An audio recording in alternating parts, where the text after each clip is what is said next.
Welcome to the Zaxby's Pregame Show.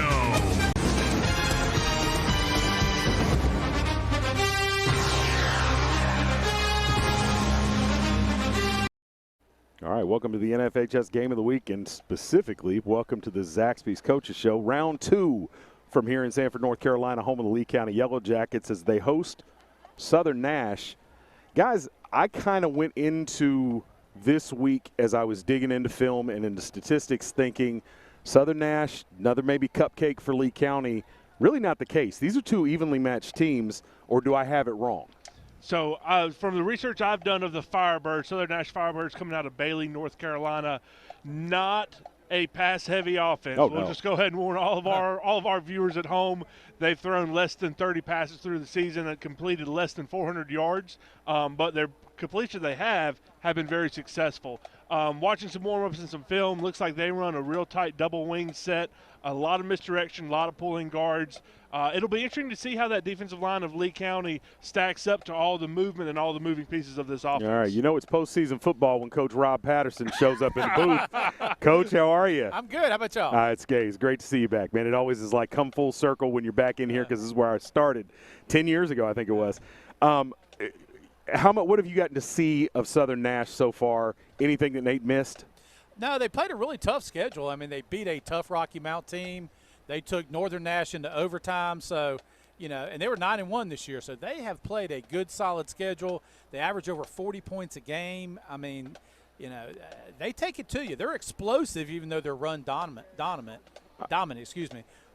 It's cool. You get warm back. Yeah, thank you. I will tell you, I think anytime you get a playoff game, special teams will play a key role for both teams. So. Yeah, now that's one thing to keep an eye on with the Southern Nash team. Lee County obviously good in the return game. These guys 6 touchdowns in the return game this year, and they do it from all kinds of different spots. We're going to take a quick break for the national anthem, but we're not quite done with the pregame show, so we'll take a break, go down to the field, and then we'll pick it up right where we stopped.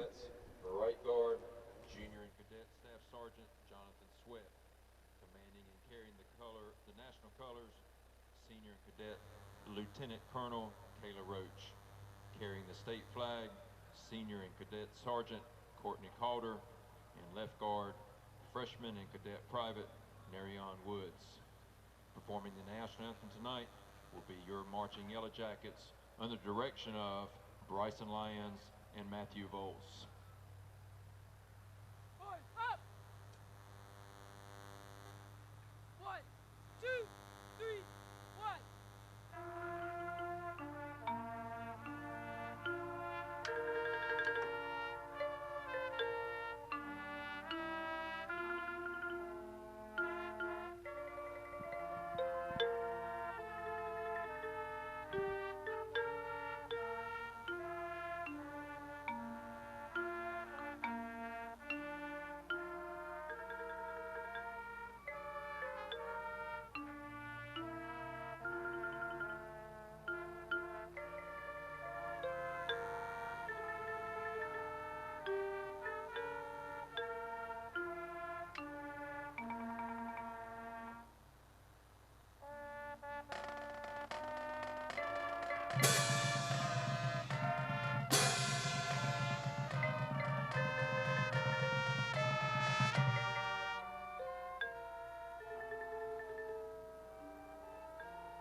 All right, thanks to the Yellow Jacket Marching Band there.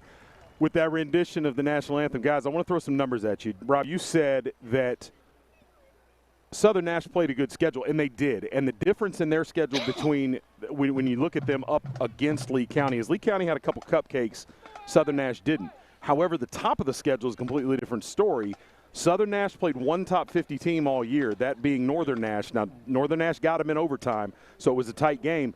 But when you look at top 100 games, that's the only top 100 opponent that Southern Nash had all year. Lee County had 5 of them, and they went 2-3, so it's a mixed bag of results. But I'm going to throw a number out at you guys, because when you look at this team, you have a run-heavy offense in Southern Nash that's prolific. You could not have much more balance than Lee County does. Come in 330 a game, 170 of that come through the air, 160 on the ground. You can't get much more balance than that. But here's the stat I'm going to throw at you. If you take away those top 100 ranked opponents, Southern Nash has given up about 17 points a game. Lee County against non-100 opponents in the 6 games they played, giving up 3 points a game.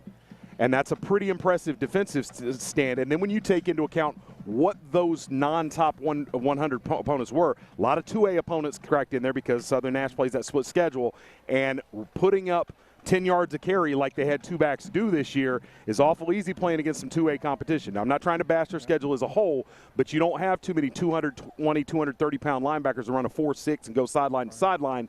Lee County not only has 1, they have 2. Maybe we've got breaking news on one of those. Jerry Chalmers is on the sideline. He's walked down from the booth for this second round game. Jerry, can you hear me?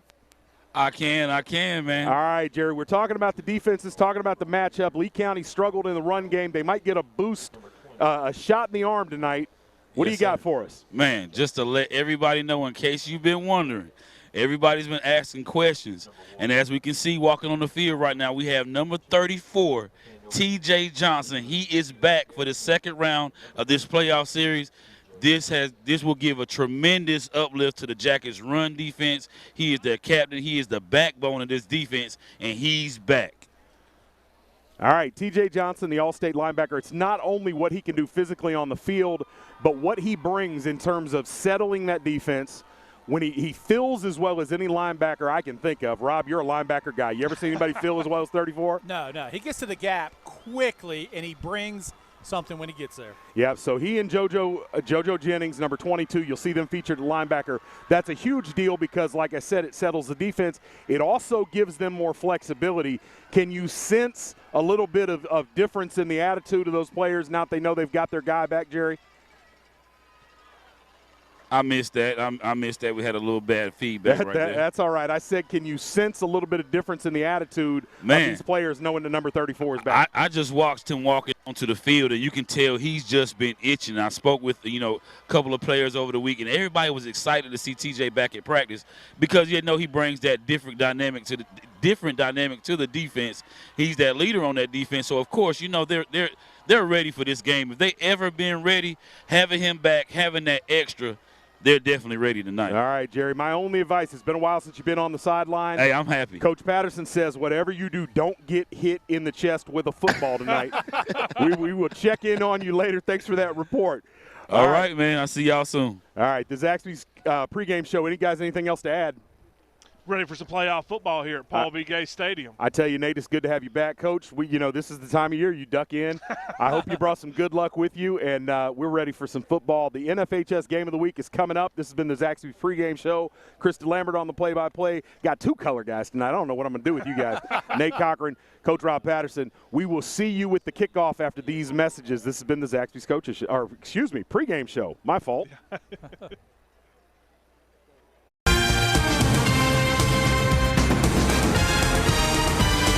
Wilkinson Chevy Cadillac Buick GMC welcomes you to the NFHS Network Game of the Week. Brought to you by New Image Media. All right, once again, welcome to the NFHS Game of the Week, round 2 of the 3A East playoffs in the state of North Carolina. Lee County comes in as the 5 seed. They get the lower-seeded Southern Nash Firebirds. However, if you check the rankings, Southern Nash actually ended the regular season ranked higher than them. But because of the nuances of how teams are selected, they didn't get an automatic bid. Lee County did. Lee County got the better seed, so they get to play at home. Maybe a bit of advantage there, guys? Absolutely. Getting this late into the season, the kids are getting tired. Your bodies are getting worn out. Being able to play at home in front of a home crowd, it's a brisk night here at Paul B. Gay Stadium. It's definitely not cold as we've had in years past. absolutely a home game makes a huge difference for Lee County Yellow Jackets. But looking across the way at Southern Nash, looks like they had a pretty good turnout come all the way from Bailey, North Carolina. They did, and they're still streaming in. I knew when I got into the parking lot, even back here in the big boy parking lot, had to do a little searching. So it should be a good crowd on hand. Lee County has turned out these Yellow Jackets trying to make their way toward another state championship bid. Great night. We're outside. Was a little concerned when I found out, but for now, the weather's wonderful. Yeah, we'll see how that works out. Of course, the weather was wonderful last night when UNC started against Pittsburgh, and by the time they finished, it was a monsoon. It was. All right. The Firebirds in the white with black helmets will be kicking off the Lee County in the white helmets, going across your screen from right to left. Back deep for Lee County, Aaron Wallace in there at kick return along with B.J. Brown. Wallace hasn't gotten a whole lot of work in the return game, and I've said for weeks and weeks and weeks that they have been keeping Wallace off tape. Wallace probably the fastest of all the Yellow Jackets. If he gets a crease, he'll go. B.J. Brown, of course, the sophomore tailback on the right there, number 7, really doing – he's in uncharted territory.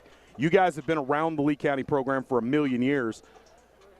Can you think of another sophomore tailback to put up 1,000 yards rushing?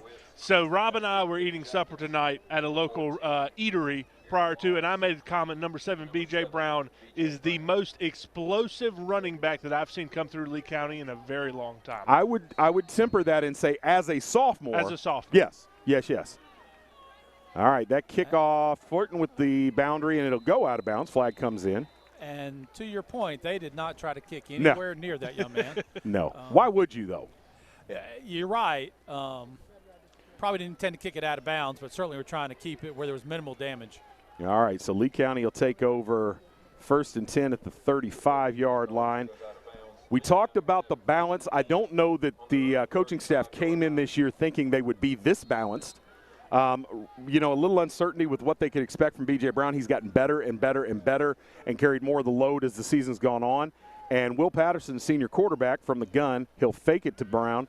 Now he's got the screen to Kenyon Palmer, number 1, trying to do work. He gets to the sidelines, got one man to beat, gets wrapped up and thrown out of bounds, but not till after a gain of 26. That tackle, number 2, Daryl Tabron from Southern Nash, is their leading tackler with 34 tackles. There's second leading tackler behind number 8, Dawson May, coming in with 54 tackles. Nate, boy, coming back with a vengeance. You've been putting in work. All right, Will Patterson, senior quarterback.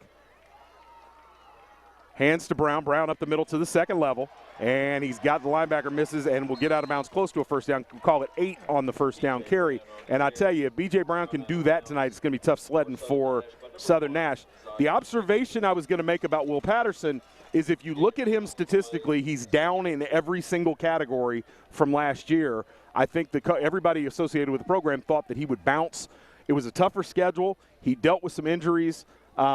But they need a big game from him this week, and they'll need big games from him in the following week should they get through, because as everybody loves to say around these parts, these Jackets are going to go as far as Will Patterson can take them. I'll tell you, keep an eye on how far off the corners are, particularly the boundary. If they give that tunnel screen to Lee County, they will run it all night long. Lee County very, very familiar with the tunnel screen to number 2, Tyreek McKindle. I've lost count of how many touchdowns we've watched Tyreek take to the house. Well, they're not playing off coverage here. Everybody close to the line. They got one safety back. They're going to hand it to Brown on 3rd and short. He's going to get it and get about 3 more on top of it. So gain of 5 on 3rd and 1. And Lee County has a first down, brought to you by Pentair Pool Supplies. All right, Lee County, as we thought they might, showing balance right out of the gate. Yeah, Lee County coming out in a doubles formation pretty consistently through this entire drive. They haven't got out of that 2-receiver set. They stacked them. All right, there's a pitch to Brown, hitting the backfield, spins out of it, will lose a couple. Great read there by number 3, Leo Jones from Southern Nash. Senior linebacker coming right up to make the play. All right, and with that, Brown will check out. Kendall Morris into the game, junior tailback, first year at Lee County. They'll run the same plays. They've made that abundantly clear throughout the season. Kendall Morris a little less effective between the tackles, but a little bit more dynamic than Brown. 2nd and long here. Patterson drops, looking down the seam. He's got a man, and is put on the ground by Tyreek McKendall. McKendall comes into the game with 186 receptions. He'd like to have number 187 right there. With that drop pass, that'll bring up a 3rd and 14 for the Yellow Jackets. Not the territory that they love to be in.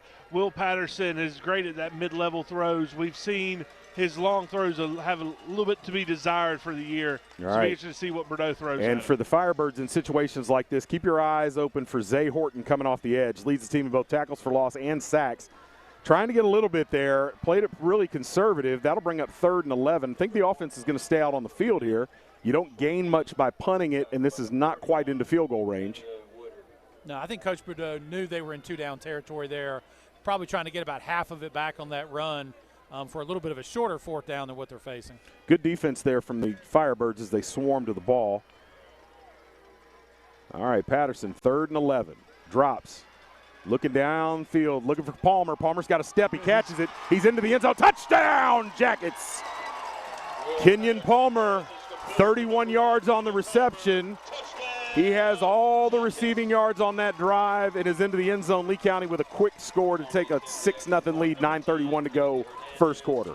Chris, Rob was talking earlier about the cushion that Southern Nash was leaving Lee County. That was nothing more than an 8-yard post route by Kenyon Palmer. Took it all the way to the house. Will Patterson put it right in there. Well, and Southern Nash really didn't generate a whole lot of heat on Will Patterson.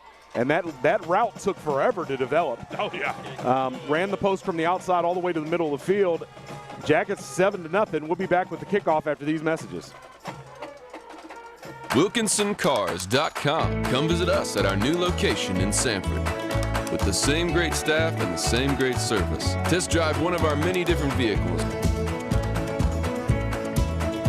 Check out our state-of-the-art service department and collision center, where our team can have you back on the road in no time. We're right across from Walmart at 3335 North Carolina 87 South. Schedule your appointment online at WilkinsonCars.com or call us at 919-842-3322. We guarantee we're the place to be at Wilkinson Chevrolet Cadillac Buick GMC. We are professional grade. All right, welcome back to the NFHS Game of the Week. Lee County hosting the Southern Nash Firebirds. Lee County out to a quick 7-0 lead. They'll kick off and play defense. Southern Nash will try to answer. This Southern Nash offense, guys, not hard to remember who you have to call out because they've got 3 running backs that are going to do 95% of the damage on offense tonight.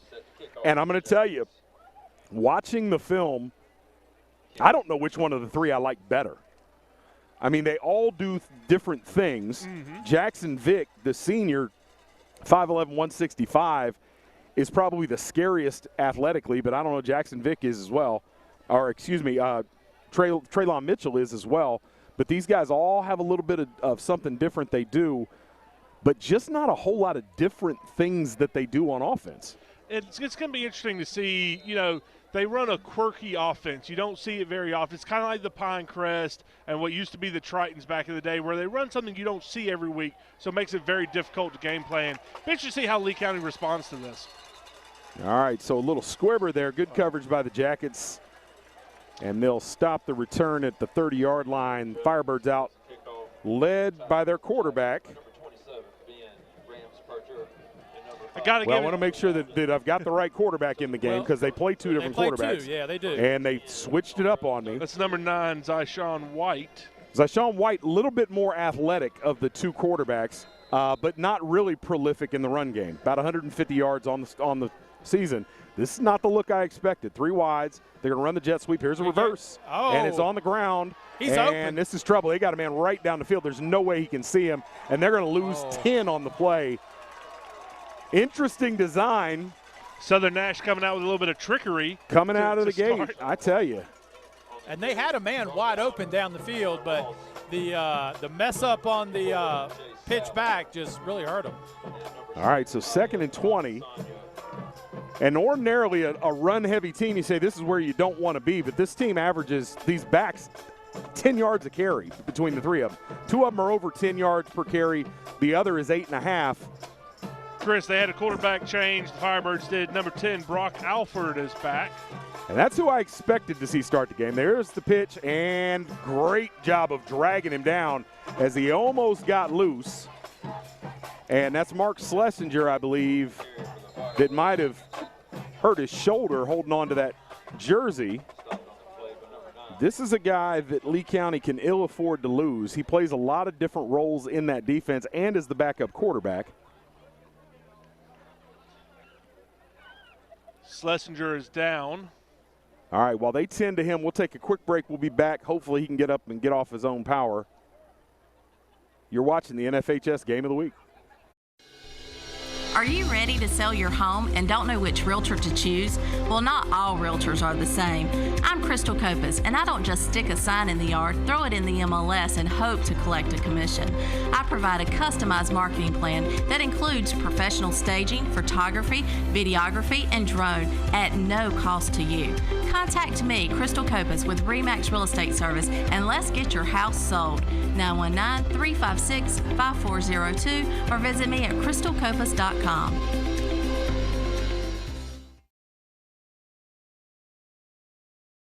right, welcome back. Big third down here, 3rd and 8 for the Firebirds. Schlesinger came off a little slow, but he was able to get off on his own power. All right, tight formation for Southern Nash. It's straight ahead, and there's nothing doing there. A swarm of Jackets led by JoJo Jennings, number 22, the junior all-state linebacker. And I stand All-America linebacker, excuse me. All right, 4th and 8. We'll see if they punt here. Doesn't look like it. They're going to keep the offense on the field. Not to me, you're flirting with disaster this early. This is a gutsy move here by Southern Nash to give up such good field position if they don't convert. Yeah, from here you think you'd be able to pin them back. And it's tight formation. You've just got to get this almost perfect. And, of course, maybe they're just – they're trying to get they are. They're angling for an offsides. That's they're going to burn a timeout early. But all right, 7:40 to go in the first quarter. Southern Nash with their first time out of the game. We'll take a quick break and be back to see if they go for it or punt.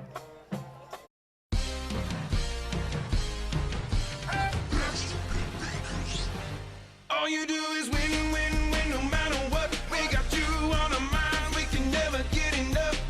Every time you step into our building, everybody's hands go up. And they stay there, and they stay there, and they stay there. All you do is win, win, win.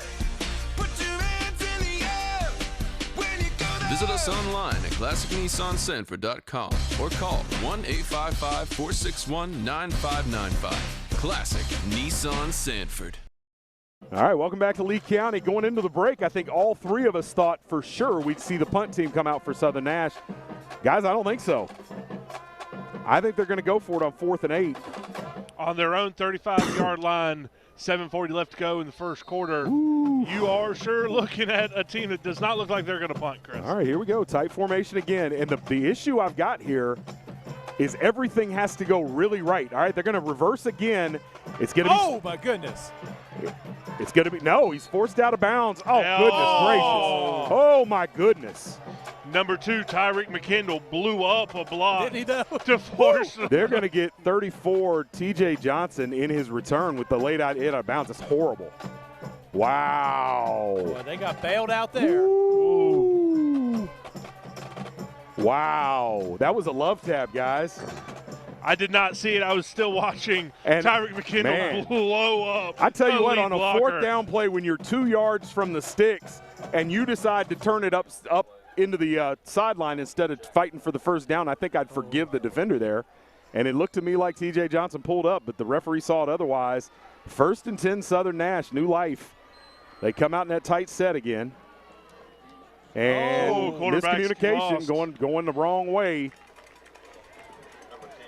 Lee County swallowing up that miscommunication quickly. All right. Southern Nash lucky that's only a 2-yard loss. Well, we saw Zashawn White on first down at the quarterback. Alford checked in after that. I said White is not particularly prolific as a runner. Alford not at all. I mean, he's got the type running, and I'm not trying to be funny, but he's got the type rushing statistics you'd think from a pocket passer. All right, 2nd and 11. Southern Nash on the jet sweep, trying to get to that edge. Being chased by McKendall. McKendall's going to wrap him up and bring him out of bounds. That's Traylon Mitchell trying to get to the edge. Good job to stop him after a short gain. 3rd down and 7. See where the spot goes. We'll go with 8. So Tyreek McKendall with a great block destruct there to get hands on the Firebird before he turned the edge. Guys, don't you think, Rob, I'll ask you, don't you think block destruct ought to be a stat? Oh, definitely. I actually do. All right, I 3rd keep it and 8 as a here. Stat, but and trying to cut it upside. Nice move. He's going to be close to the sticks. We're going to have 4th and short coming up. Got to imagine they're going to go for it and try and keep this thing alive. So, gentlemen, if this game gets really close towards the end, the way they call their plays, quarterback runs to the sideline every time. If they have to get into a tempo situation, that really works against the Nash team right there. Yeah, we saw that from Fuquay. You weren't. Jerry was with me in Fuquay because you were out playing around in Louisiana. All right, 4th and 1 here. Lee County looking for a stop. And Jackson Vick stopped in the hole. That's going the other way. Wow. What a stop. Io Adesanya leads the way. Only needed one, got nothing. Oh, they're going to call him. Oh, my gosh. This is an awful spot, gentlemen. Look at that. Even though it's an awful spot, if the sticks are anywhere close to right on the far side of the field, he's nowhere close. He's a 1.5 feet short. Wow. Wow, man, I tell you. I think T.J. Johnson's happy to be back. You think? All right. I think he's going to be I don't know. He's still short, I think. I think he's short. You got to think he's short. All right, there we go. Jackets going the other way. Okay. Short by about a foot. And Southern Nash gambled for the 2nd time. This time it doesn't pay off. And Lee County will have a bit of a short field, taking over at the 37-yard line. Still not terrible field position to take over. No, but Nate, when I mistakenly said you were at Fuquay, Jerry and I did the Fuquay game, and we saw exactly the same thing. The quarterback taxiing to the sideline every snap. And, man, I'd love to have a step counter on one of those guys doing that. That's old-school football. All right, Patterson from the gun. 4 wideouts. Hands to Brown. Brown up the middle, gets to the 2nd level, now kicks it outside, now back up, and he'll be close to a 1st down, and we'll have it. Needed 10, got 11. B.J. Brown, again, what an explosive running back. Cut inside, looked like he was going to get swallowed up. Is so quick to bounce it out to the sideline. I'm really looking forward to watching this kid in the next few years. So I was looking at talking about explosive backs. I was looking back at previous stats, and I can only get back so far with accurate stats in max preps. All right, Patterson from the gun, got plenty of time. Now he rolls, needs to get rid of it. There's a hold, needed to get rid of it. You cannot take that. Give that up. Cannot take that with that much time. Patterson's going to lose about 20. The hold's going to get picked up here, I would imagine, but you have got to get rid of that football. Particularly on 1st down. That's a throwaway, live for another down. You got 2nd down coming. Oof. Just a tough. It's going to be a spot foul. Loses 26 on the play. It's got to be declined. Yep. All right, 1st and 36 coming up. But I went back and I saw a statistical anomaly that you guys may not believe. A.J. Boulware, if you go back in time, is the most recent of those, great Lee County backs. You realize that in his junior and senior years, he put up exactly the same number of yards. 2163 in both years. Really? Yes. I was blown away by that. All right. Watch for that tunnel screen here. Yeah, I was going to say 2nd and 36. I think you see a couple of those. All right, nope, this is the toss to Brown. Brown going to have to do a lot of work. He's got outside out. They got another hold. Wow. Now, interesting decision here for the Southern Nash coaching staff. You pick up 10 there, but you still have 3rd and 26. Or do you take the penalty and set up 2nd and 45? He's checking. Holding. And it will be declined. So we'll go 3rd down, 3rd and about 25, 26 here.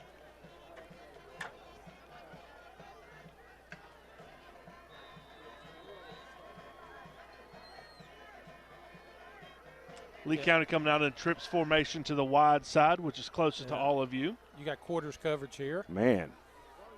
Deep quarters coverage. I've got prevent is what you've got. It's almost sticks coverage. They just back them up really to the is. sticks. All right, Patterson drops. Looking. Throws it late and out of bounds. Had nothing there. I think he was looking for the screen, and Southern Nash knew what was coming. And that'll get Lee County's offense off the field as the punt team comes out. Landon Johnson, defensive end / punter, who's really, you're going to be surprised, Nate. You haven't seen him in a while. He's letting loose. Yeah, he's been dropping some bombs been one of the better punters in the conference over the last 4 or 5 weeks. He really can let them loose. We've seen some 50-plus yard punts from him. The one aspect of kicking that Kennedy Hernandez does not do. We love Kennedy Hernandez, though. Puts up PATs pretty consistently. He Always does a great job on kickoffs. There's a big high hanger. And I tell you what, those blockers on the return team got to be careful. That almost ran right up the back of one. But yes, it did. Nice punt. Good punt there by Landon Johnson. If I call him Hunter or Colin, I apologize. How tall is that young man now? Is he 7 foot, 7'1"? You know, it seems like he's gotten taller and taller and taller, but at the same time, it seems like he's been 6'6" for 10 years. I got a question for you guys about Landon Johnson. We've seen Landon grow into a heck of a high school football player. What level do you see Landon Johnson playing college football at? There's the toss inside and stopped after a short gain by T.J. Johnson. Well, you know, I think the key is going to be how much they think they can add weight to that frame. Because if he adds 40 pounds to that frame, he's a monster. Yeah. But I think that's the big key. You know, we've coached some guys that just would have a hard time doing that. But, I mean, he's a physical specimen at that size. Well, and the motor is nonstop. I know, Rob, you haven't gotten a lot of chance to see him this year. He has become that unblockable, disruptive force on that defensive line, and the numbers don't even bear out. I mean, he leads the team in sacks and tackles for loss, but it really doesn't tell the tale because I can't tell you how many times he's turned plays back around and just been disruptive. All right, there's the toss, and not Speak much of the devil room, again. Nowhere to go. Landon Traylon Mitchell trying to find the edge, can't, and that'll be 3rd and 4 coming up. Landon Johnson blowing up a puller there to wrap up the running back. He must know we were talking about it. Well, and it's good to see number 56, Ross Johnson, out there early.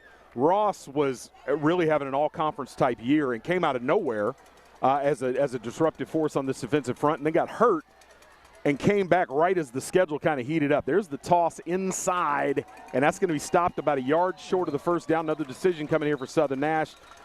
Looks like 4th and 2 coming up. But Johnson out there seems to be going at 100%. We do appear to have a flag on the play. Oh, an illegal chop block. Oh. I don't know that I've seen a team toss the ball inside as much as these guys do. So this is actually a system you'll see Northmore run, originated back by a coach named Don Markham back in the 70s, actually called the toss system. Okay. They try to pull student body to one side. You'll see the quarterback even lead the play some.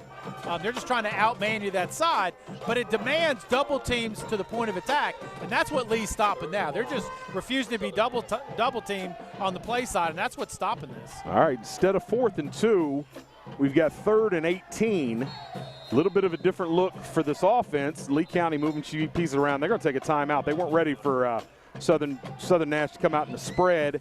They'll talk about it, and while they do, we'll catch our breaths and pay some bills. 90 years ago, First Bank was founded. You know First Bank, the one where you are greeted by name, the one dedicated to the community, and the one born in the heart of the Carolinas. We help our customers to realize their dreams by providing financial solutions and building trusted relationships. Hi, I'm David Fashee, and we are First Bank.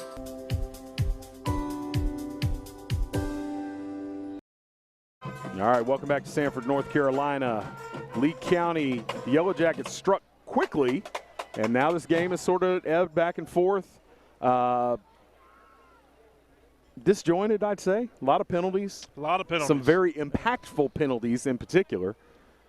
We saw Lee County give up a turnover on downs that they lost because of the penalty on T.J. Johnson out of bounds. Southern Nash, they're going from 4th and very short, which they like their chances in, to 3rd and long. With an illegal chop block. But you just don't see that. The upside of it is in the midst of all that, we got the ultimate history lesson in the toss. What's it called? It's called actually the toss offense. The toss offense. That was incredible. All right. White into pass, and nothing. Nice. Nothing. Lee County sniffed that out a mile away. All right. So this team that passes the ball 2.5 times just used one of them up on a ball that was barely forward of lateral and gets negative yardage on it. 4th and 20 coming up. Eli Garrison will return this kick or not return this kick for Lee County, because I don't remember the last time Garrison actually. Oh, per se, when Jerry and I were doing the Southern League game, when you were off running around Chicago, Eli Garrison returned one that we actually thought probably should have been fair call. All right. So Eli Garrison did choose to run one back. All right, here comes the pressure. Ooh, they almost got it, and that one's going to be bad. You got that plant leg, and Landon Johnson probably just turned it back over to Southern Nash. We'll see what the call is.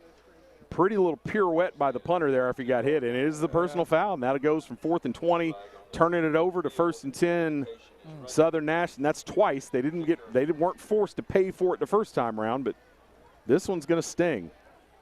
So if he just changes his hands placement slightly, that's a block instead of a penalty.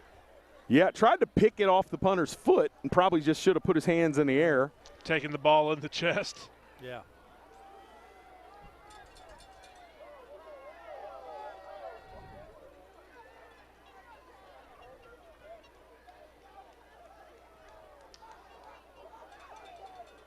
All right, what's the call here, guys? He started from the wrong spot, I believe. Okay.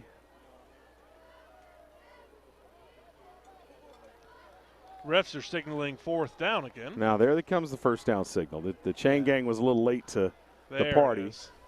Is that Will Wilkinson over there carrying the marker? I think it is. C. Bordeaux is less than pleased. Yeah. Well, officiating, the calls haven't gone Lee County's way much yet. All right, 1st and 10, Southern Nash, 2:12 to go first quarter. Not a whole lot on offense from the Firebirds yet, but this is an explosive rush offense, and all they need is one seam. White hands up the middle, that's not going to do much. JoJo Johnson grabs him by the leg and drags him backwards. That's Sammy Gandy on the carry. Pretty physical game so far from both of these teams. Not, we've seen a couple of huge block destructs. We've seen a couple of aggressive tackles, T.J. Johnson's questionable late hit. So both teams flying around the ball right now. Yeah, and I'll tell you guys after this play, all right, here's the toss to Gandy again. Gandy into the middle, working his way, gets a couple. Oh, he actually squirted out of there and I'll have a first down. So, guys, I'm gonna draw a correlation, or I don't know, a similarity between this Southern Nash team and Lee County 4 or 5 years ago. All right, the questions about the Jackets in those years in their previous conference were: are they battle hardened? Are they ready for the postseason? You certainly can't ask that question about Lee County this year, but maybe you can about Southern Nash. And we'll see as this game, this is going to be as physical a game as they played beyond any shadow of a doubt. There is no chance it will be the most physical game that Lee County's played this year. No, Southern Nash not coming in playing teams to the likes of Richmond County, Glenn, Scotland County, Pinecrest. But let's not forget Rocky Mount is this year they were sub 500. But let's not forget they have been a perennial 3A powerhouse for my entire life. So, I'm 32, so they've been a really good ball club a really long time. All right, 2nd and 4. Here's the toss. Our third quarterback of the game. This time, Vic will get to the edge. Rocky Mount forced out of bounds, but that'll be another first down for Southern Nash. Rocky Mount is somewhere Rob and I are very familiar with. We got to go coach a playoff football game there in years past. Oh, my brother. I was looking at the old schedules for Southern Lee. That's one of the worst nights of my broadcast career. I still think there was very little way you guys could lose that ball game. Thank you. Yeah. And you managed to. Glad we could relive that. Yeah. So, you guys, one thing you're going to see here with Lee, Coach Bordeaux doesn't have a lot of blitz options or stun options against this offense. He's lining up in 5-man front, And the splits are so tight, they just have to play football. All right, that'll bring us to the end of the first quarter. Instead of taking a break, I want to go down and see what Jerry Chalmers can see. Mr. Chalmers. Mr. Chalmers, tell us what you can see from your seat, best seat in the house. Well, I'm definitely seeing the fact that Lee County, the big penalties they're giving up on fourth downs, they're coming into play. The defense is playing against the run game really good. Offense got going, especially on that first drive. So it's some good football going on right now. If Lee County can cut out the penalties, hey, we can have a real good blowout game tonight from what I see so far. Wow. Yeah, I'm saying that. I'm definitely saying that right now. All right, 7-0 at the end of the first quarter. Chalmers, yes, coach sir, says maybe it's a blowout.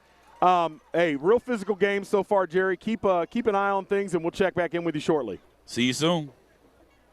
All right, so, guys, he says if it keeps going this way, maybe Lee County gets out and puts this thing way early. I don't know that I see that.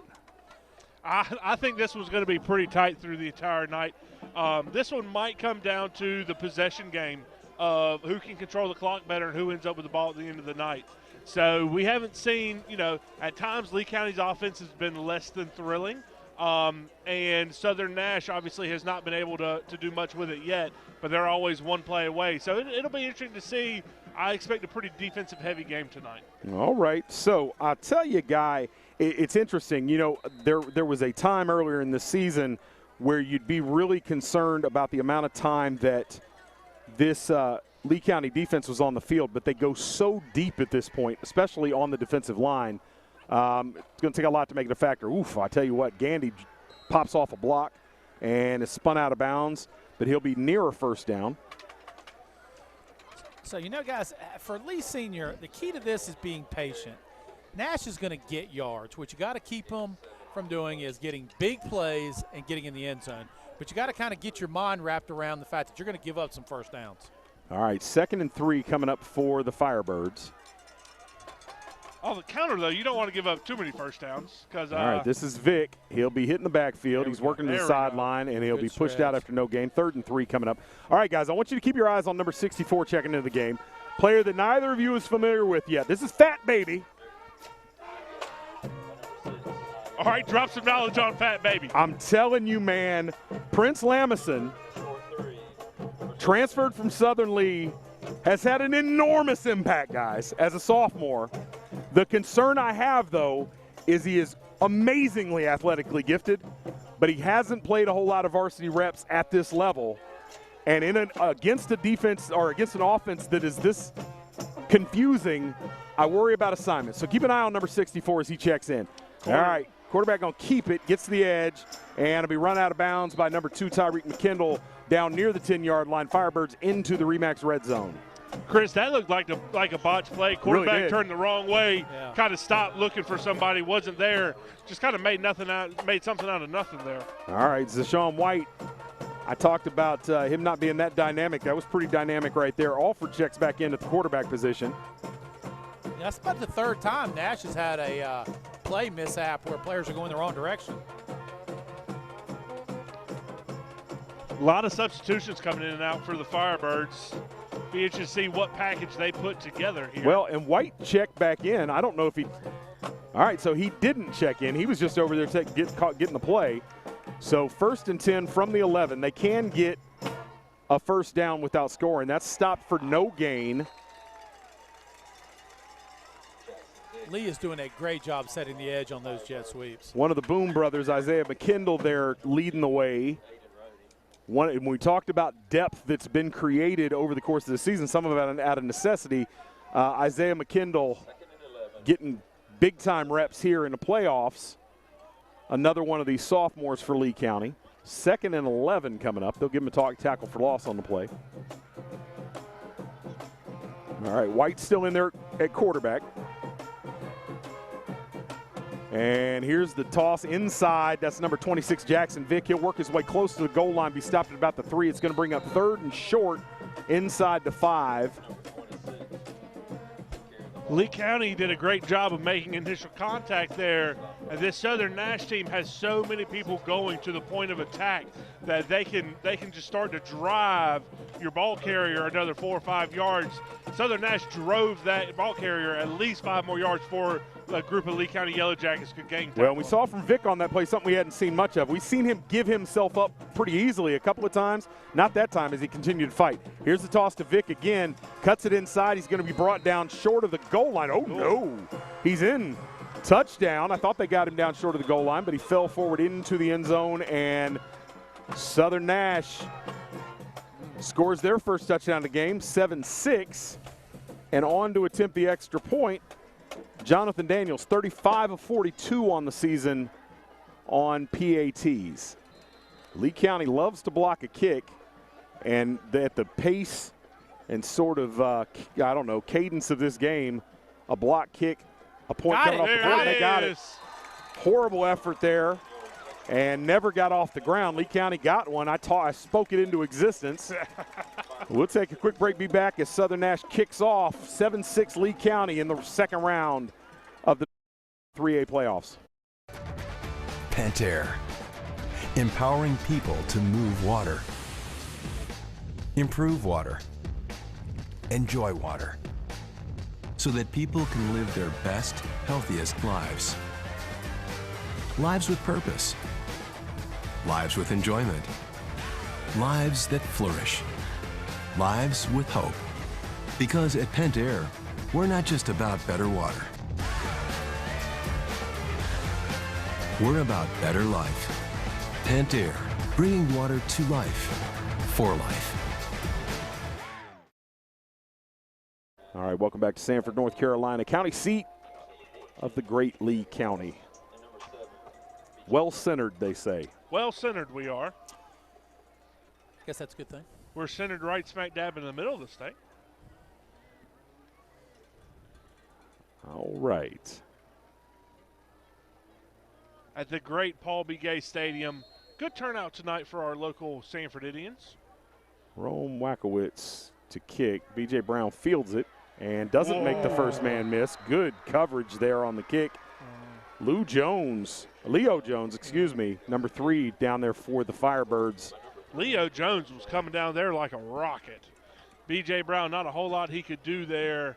I'm not sure if he hadn't called a fair catch there, if Leo Jones would have annihilated that young man. So good for B.J. Brown to get out of that full head-to-head contact coming for him. All right, quick start for this Lee County offense. Not much sense.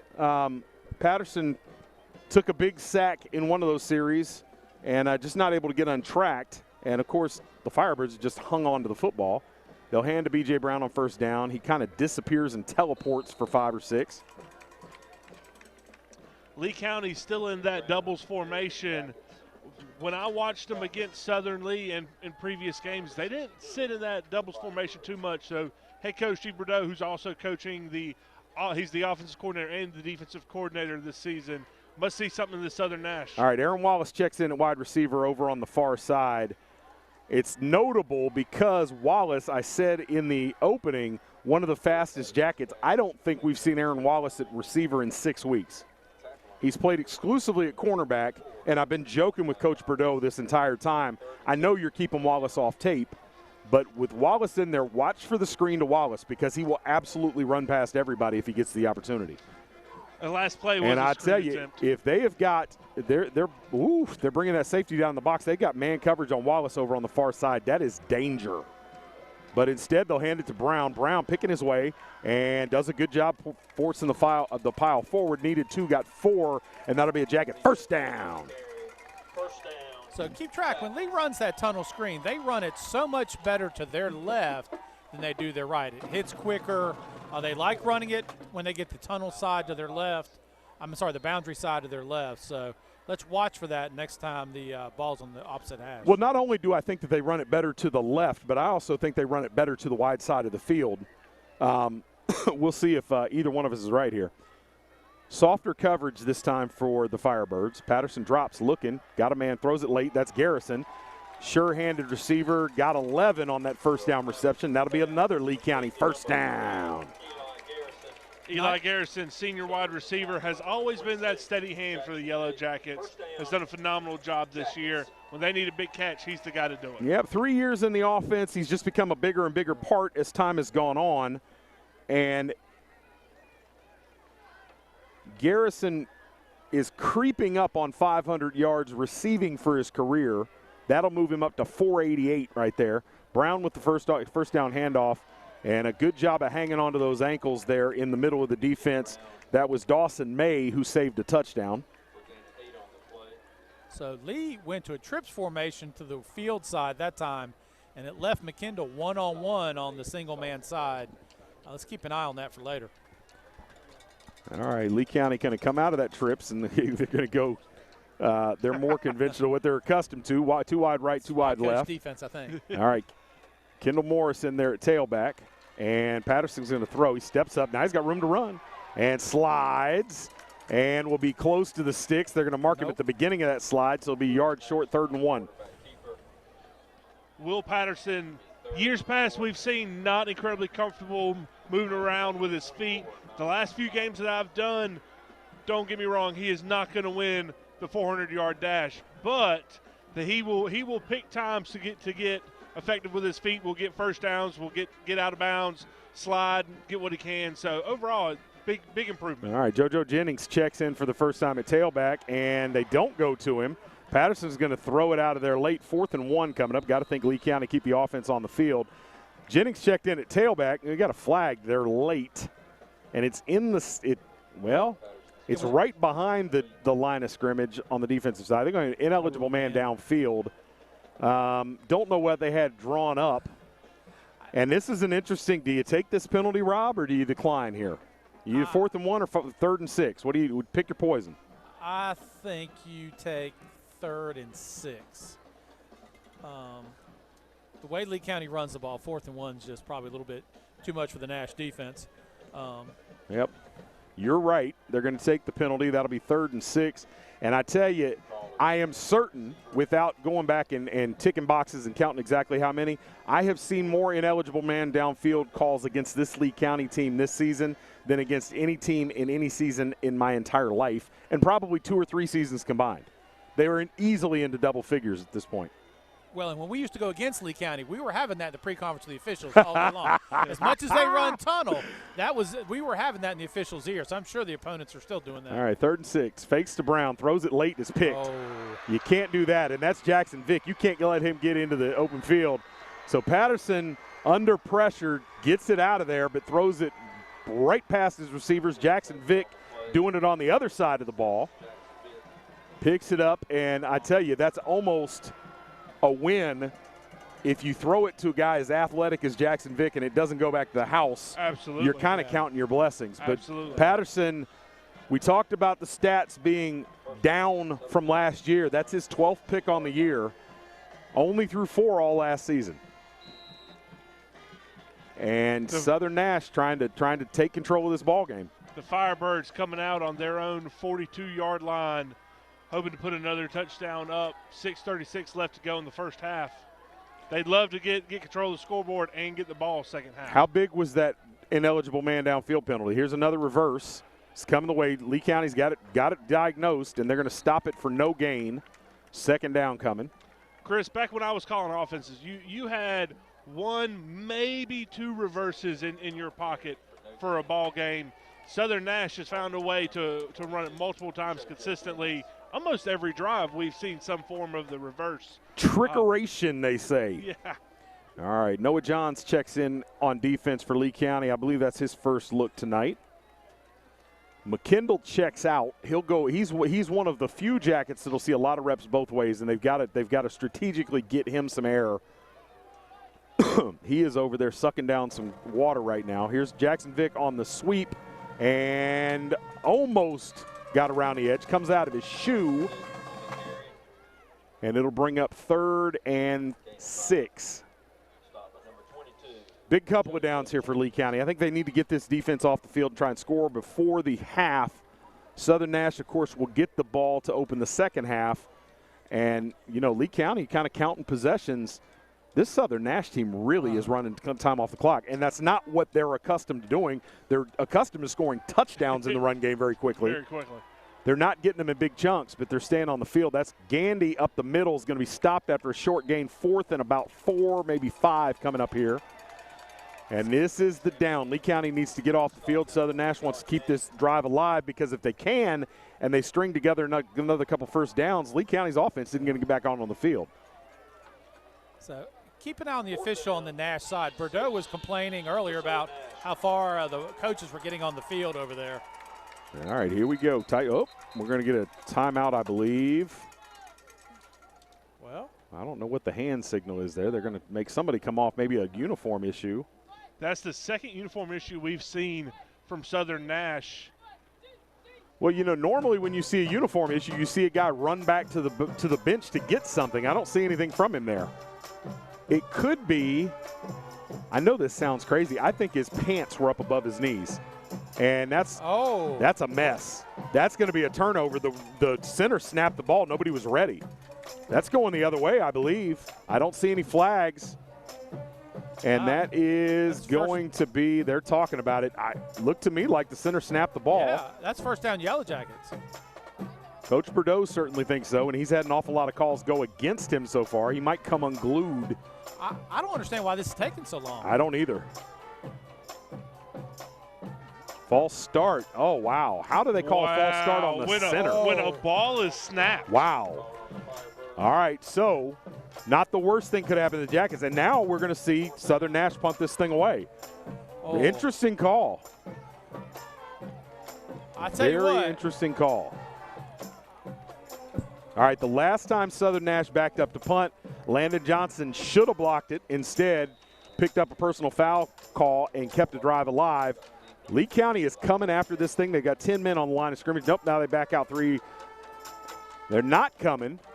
McKendall comes around the edge, and it's a shank that's going to drop dead at the 45-yard line, takes a bounce, gets another yard, 44-yard line, and that's probably justice. That was about an 18-yard punt there. And that's what the threat of pressure does. Yep. It creates nervousness, it creates impatience, and in this case, a awful punt. Well, and Wachowski, who averages about 40 yards a punt during the season. They didn't punt a lot, but 40 yards per kick gets less than a third of that. And Lee County will have good field position with 4:19 to go. If you're the Jackets, the perfect scenario is here. You walk this thing down, run 4 minutes off the clock, and leave nothing for Southern Nash at the end of the half. But if Lee County can get a quick strike, they'll take that too. Another uniform issue for Southern Nash. Wow, I'm trying to see what they're doing on the sideline. Is it knee pads? I think it's knee pads. Could be knee pads. Chris, I think you're right. All right, Patterson hands to Brown. Brown, he's into the secondary. He could go. All right, good tackle there, but not before he gets 16 on the carry. And Lee County have a first down. So, Nathan, why wouldn't Lee just keep doing this? You're the offensive guy. I don't have an answer to your question here. Well, and Nate, to compound the question, you don't have to worry about running Brown into the ground because you got another one that's almost as good as him. And, I tell you, he skips that one to McKendall, and it's a good thing there wasn't any air under it because it had been going the other way for a touchdown as it was undercut by the linebacker there, Dawson May, and a good thing that Patterson skipped that ball into the ground. I'd expect to see a heavy dose of B.J. Brown here. We're also to the left side is the short side of the field, which is where they like to run that tunnel. So don't be surprised if we see that come out as well. All right. I was interested to see and surprised by the answer. B.J. Brown into the second level. He'll be about a yard short. Nope, he'll have the first down. 11 on the carry. And, Rob, ask it again. Why do you not keep doing this? Well, the other thing, too, is I'm watching McKendall. He is dragging. He's been going both ways most of the first half. He is tired. The other thing the run game does is, rest those guys as we get close to the end of the half. It does, and I was interested to see coming in, and I'm surprised that they faked the jet sweep to McKendall. That's Brown bouncing like a pinball through there. He'll have about 5 on first down. But this defense for Southern Nash is not switching personnel. No. I mean, these guys are the guys that are out there, and you kind of lean on that defense a little bit. I think there's a bit of a size advantage with this offensive line. Lean on them. Wear them out. We were talking about this during pregame. You know, usually when you play these kind of down east teams, these much more rural communities, you usually have a lot of really big, strong young men on this defensive line. Southern Nash, they definitely have some meat in here, but they're not as big as I was anticipating. All right, 3-man front for the Firebirds. Brown dives into that line and doesn't get much, if anything. They'll give him about a yard of forward progress. 3rd and 5 coming up for the Jackets. So Nash is not showing any safety in the middle of the field. It's not quite zero coverage. It looks like they're doubling a little bit, but the middle of the field is wide open. Lee County coming out in a trips formation to the wide side. Now they're going. Oh, there's a flag, and that's going to be really close. Probably going to give them the first down. We'll see what the officials do here. It looks like it's about 4 3/4 yards that they needed, and we'll get 5, and they're going to wave them ahead. That's a Lee County first down the easy way. Yeah, I tell you, Lee County has a lot of guys that they can roll out there and let line up at receiver. And if you're going to go run heavy for a while, I'm with you guys. Let 2 sit for a while. Absolutely. And the impact, I can't overstate what he has been to that defense as he has really embraced playing safety. It's been a significant impact. There's been times where he's been the best defensive player on the field for Lee County, particularly when T.J. Johnson went down. And against this run game, you're going to need him to come from that safety position and stick his helmet in there all the time.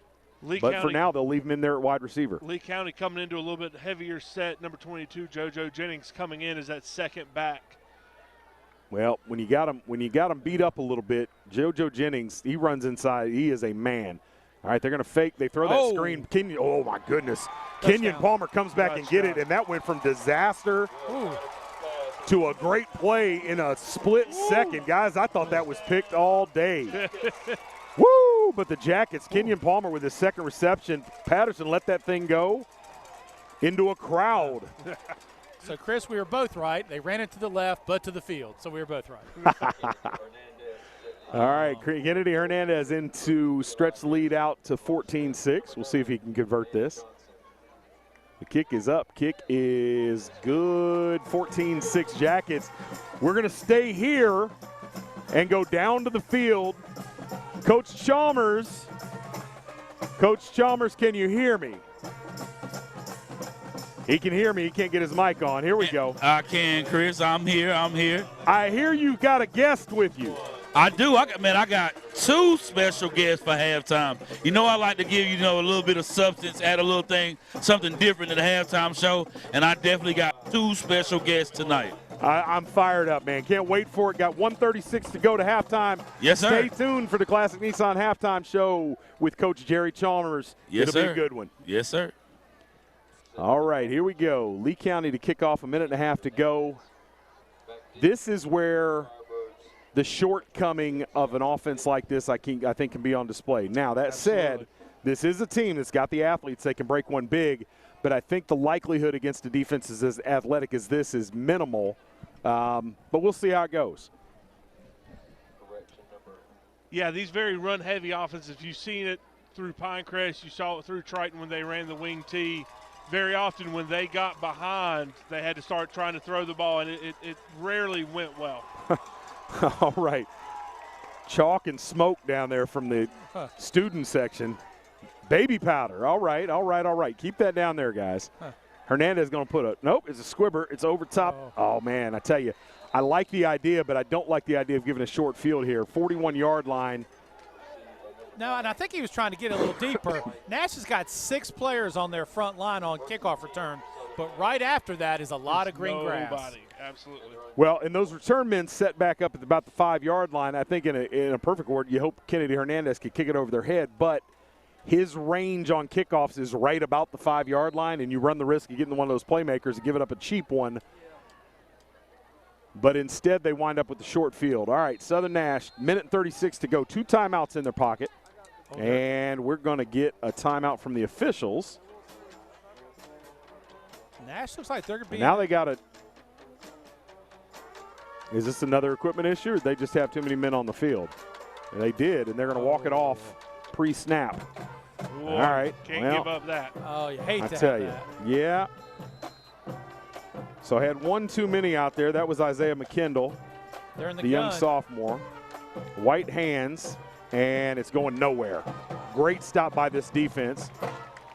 You are not going to Jennings and run Johnson outside. there. I'm No, sorry. sir. You are not going to run outside on McKendall's side. Well, not that far outside. We saw early they crash down. When they run it right off the tackle, when they crash down and they can get that puller out there to pick up whoever's coming over to clean it up, they create a seam. But running wide against this defense with 22 chasing that down, good luck. Yeah. JoJo Jennings has been a force to be reckoned with all year. All right, ball's popped up in the air, and Ball's the loose. back's going to go down. If you're Coach Bordeaux here, you maybe think about a timeout as you're inside a minute, and Coach Bordeaux does just that, going to call a timeout. 3rd and 8 coming up. Clock stop with 55 seconds to go. We'll take a quick break and be back with the – oh, no, Southern Nash, they say, called the timeout. That's a surprise. Interesting. All right, 3rd and 9 coming up. We'll be back on the other side of the break with the conclusion of the first half. Something big is coming. Something so big, it'll change the world of chicken sandwiches. Zaxby's new signature sandwich with Zax sauce or new spicy Zax sauce. Because the chicken sandwich war ain't over yet. The new signature sandwich. All the other little sandwiches can run along. We'll take it from here. All right, welcome back to Sanford. Lee County Band putting in work tonight. They haven't stopped since we got here. And you know, it's funny. You guys talk all the time about the young men that you've touched their lives in elementary school and so on and so forth. And those football players, I haven't necessarily been there with the elementary level kids and the junior high kids. But I tell you, the director of the band tonight, the conductor for the national anthem, Bryson Lyons, I've known him since he was about 7 years old out at the Temple cool. Theater. He's an actor and a singer and an all-around musician, talented artist. All right, 3rd and 9 here. Southern Nash, if you're going to invest the time out there and keep time on the clock for Lee County, you better make this count. White is in there at quarterback. 2 wide receivers, split wide right. He's going to run it. Now he flips it the other way. That's being chased down. Landon John. Oh, now there's the throw, and it's short. Nice design, and it would have picked up the first down. He wasn't going to go much farther than that, but now we've got 4th and 9. You got to punt this away, right? But given the way you've been punting the ball, you might not get it farther than midfield. This is a tough call here. I don't think you want to give the ball to Lee County on the 41 or 42, but you have opened the door for Lee County's punt block team to go at to tee off. Yep. All right, they're going to keep. All right, Southern Nash will take their last. Southern Nash uses the last timeout. We'll take one more quick break to see what they've got for us on the other side. Lamco Homes, from concept to design, constructed to fit your lifestyle. We use only top quality finishes to make our house your home. Lamco Homes, our standards are others' options. All right, again, a hot debate during the commercial. We're trying to figure out, all of us agree they ought to punt the ball here. Didn't see a whole lot of motion into that huddle early. Now it looks like they're going to punt this away. We'll see the personnel when they come out here. And all that time they're spending in the huddle, Coach, you think they're talking about protection here?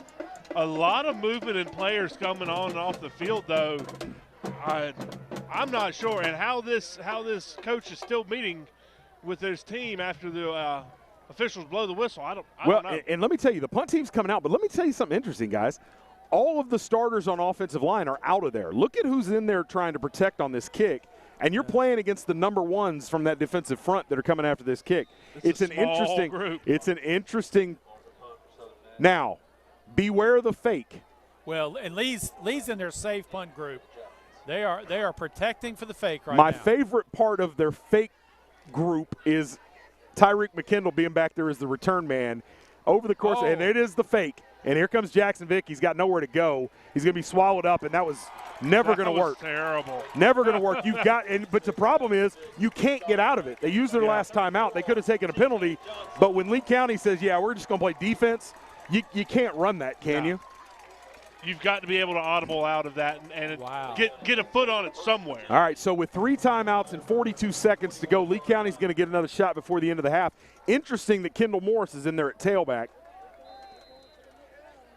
Looking for B.J. Brown to see if he's standing close to a coach. So he's ready to get in there, see if they've got something drawn up for Morris here. And, nope, they fake it to his side. Now they throw the screen again. Here's McKendall. If he can get past that first man, a little bit too much work to do. He had his friends coming, but they'll get a timeout, 34 seconds to go. I tell you what, throwing that to the wide, he is dropping so deep. Yeah. That is a long throw by the time he gets there. And that gives linebackers, which you saw there, plenty of time to read. I mean, we can see it coming from here a mile away, screen to the wide side. And those linebackers who've been watching this all week, they know it too. Oh, yeah. Well, and I'm a little surprised by how deep they're running that screen route. Instead of running it lateral to the line of scrimmage, they're trying to get downfield, and that makes the throw even longer. We saw one that we thought might be picked earlier that went for a touchdown. That one was never doing anything and is stopped for no gain, I guess is what they ended up calling that. Wow. All right, 2nd and 10, 34 seconds to go. Lee County with still a pair of timeouts. Isaiah Peoples in there at wide receiver over on the far side. They're going to go trips to the left. So let's watch what they do on the single side. All right, so Palmer, they're covering him Peoples, Garrison on the left, McKendall, man coverage, but he's got a safety over the top here on the near side. Patterson drops. He's looking for Brown on the wheel. Now he throws it late to McKendall. There was nowhere to go. McKendall had a defender all over it. But, guys, that was the wheel. You saw it as well as I did. Brown coming out of the backfield, 3rd and 10. That's one thing we haven't seen Brown do a lot of is catch the ball out of the backfield. I have faith that he can do it, but I don't know if we've seen it really. Well, about 230, 250 yards if memory serves. I'm not looking at it, out of the backfield receiving for Brown. It's something they've added to his repertoire as the year has gone on. But, no, definitely not a feature receiver. All right, they're going to hand to Brown. Brown spins out of a tackle and drags tackle. He's going to have a first down. The first down. Needed 10, got 10 and a half. Clock stops here to set the chains. Lee County got to move with some urgency. Nope, they're going to take the timeout. So 1 timeout left for the Jackets. So keep in mind, when Lee goes trips now, they're covering the single-man side with a safety over the top. That leaves the advantage for Lee on the trip side if they choose to attack that way. Also, 23.6 seconds left to go in the second half here. If you're Lee County, are you shooting for another touchdown or are you shooting to get into Kennedy Hernandez field goal range? Because we're not too far away from that with no real win tonight. What are you shooting for here, Rob? I would want to make it a 2-score ball game, so I'd get that field goal. I would not lose the opportunity for the field goal right now. Well, think about it, Rob. What you just said. You're up 8. You had a field goal. You're up 11. That's 2 solid scores. Yep. That missed extra point could loom large in this ball game. Hernandez, with a career long this year, has stretched his range out to around 40 yards. So you'd need another 7 or 8 to set him up for that. It's going to be on the 23. All right, Patterson drops, got McKendall. McKendall spins, takes it down inside the 20. That'll be another first down. Need to spike this. All right, this is well called coming out of that. Clock stop with 17 seconds to go. Clock never even starts. Beautifully done by the Jackets. All right, Hernandez, 43 was his long this year and for his career. It's been a hit or miss proposition for him, but we're in his range now. And so at this point, you got a timeout in your pocket. The scoreboard says 2. I think they only have one. I think we only have one.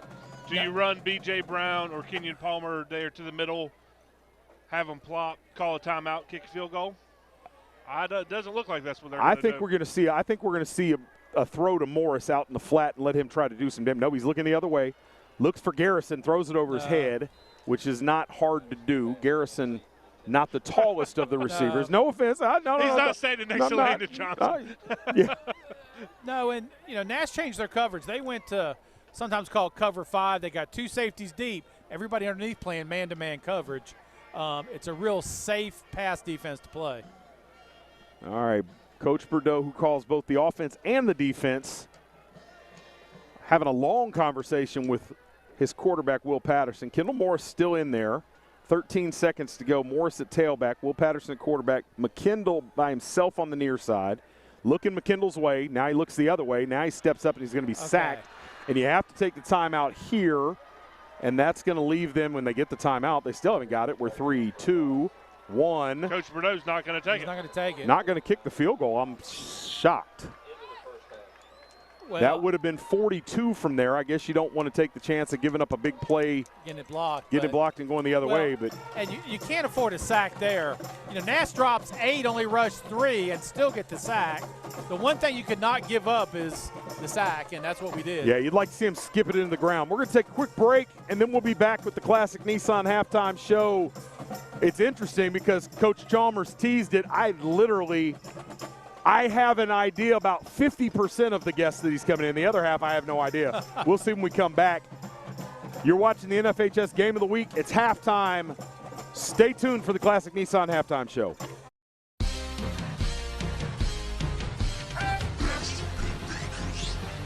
All you do is win, win, win, no matter what. We got you on our minds, we can never get enough. Every time you step into our building, everybody's hands go up. And they stay there, and they stay there, and they stay there. All you do is win, win, win.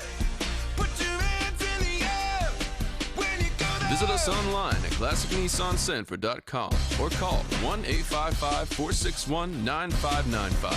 Classic Nissan Sanford. Welcome to the Classic Nissan Halftime Report.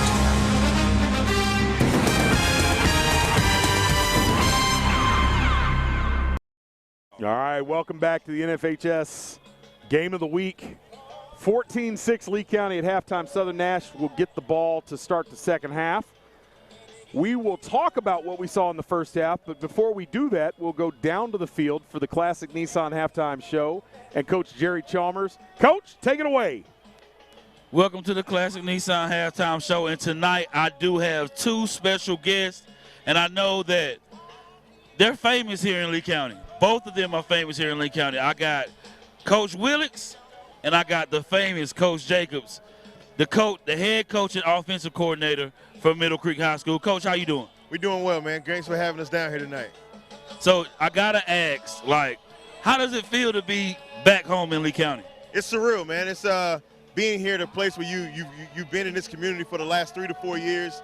Seen some of these guys when they were 8th graders. Now they're seniors in high school. So it's a surreal feeling coming back and seeing everybody you know and seeing all the students and, having my baby here, having my wife here. It's a good place to be.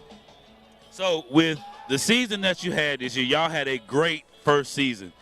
Did you meet the expectations that you had for your first season? I think we did for the most part. I think going in there so late, the expectations were very low. I don't think anybody expected us to win the conference, to win eight games. We won the conference for the first time since 2016, 2017. So that was real big for that community to be back in a new conference and do that. Gotcha. Now, Coach Willix, what was the difference? Was there a difference in coming from Lee County and going there and having to learn, kind of pick up on things really fast? Oh, yeah, just trying to figure out the kids, figure out what they're good at, what they like to do, what they can be successful in. But the kids up there, they did a really good job. They worked hard. They bought into what me and Coach Jacobs were doing from the start. Just wish we had some more time. Wish we were playing tonight with them. That's all. All right, now, so I know, both of you guys being former coaches here. What do you see tonight so far I'm going to ask you on the defensive side, Coach Jacobs, of course. Coach Wilkes, I'm going to ask you about the offensive side. So defensively, what are you seeing? What's needed to happen right now? I think Lee County's doing a really good job of limiting their possessions. They're doing a really good job of stopping them on first down. A team like this, if you can get them behind the chains on first down, it changes their play calling. So looking at from everything I've seen, we're doing a really good job with that. I think for the most part, the penalties are kind of keeping drives alive, is keeping their offense on the field. They're going to run the ball and try to limit the possessions that Lee County's going to have. So if Lee County can continue to win on first down, cut down on some of the penalties, and then play ball control, they have no problem winning this football game. Gotcha. Now, offensively, Coach, what are you seeing? Hey, Coach Bordeaux's got it handled. I know that for a fact. Just eliminate the negative plays. Keep feeding BJ. BJ's a stud. He's toting the rock. They eliminate the negative plays. I think they're going to be fine. Eliminate penalties and tackles for losses, things like that, sacks. They'll be fine. All right, now, Chris, can you hear me, Chris? Oh, yes, I can. And I've got a question. I knew you had a question, I got to relay this to Coach Jacobs. I knew you had one. My question is specifically for Coach Jacobs. Okay.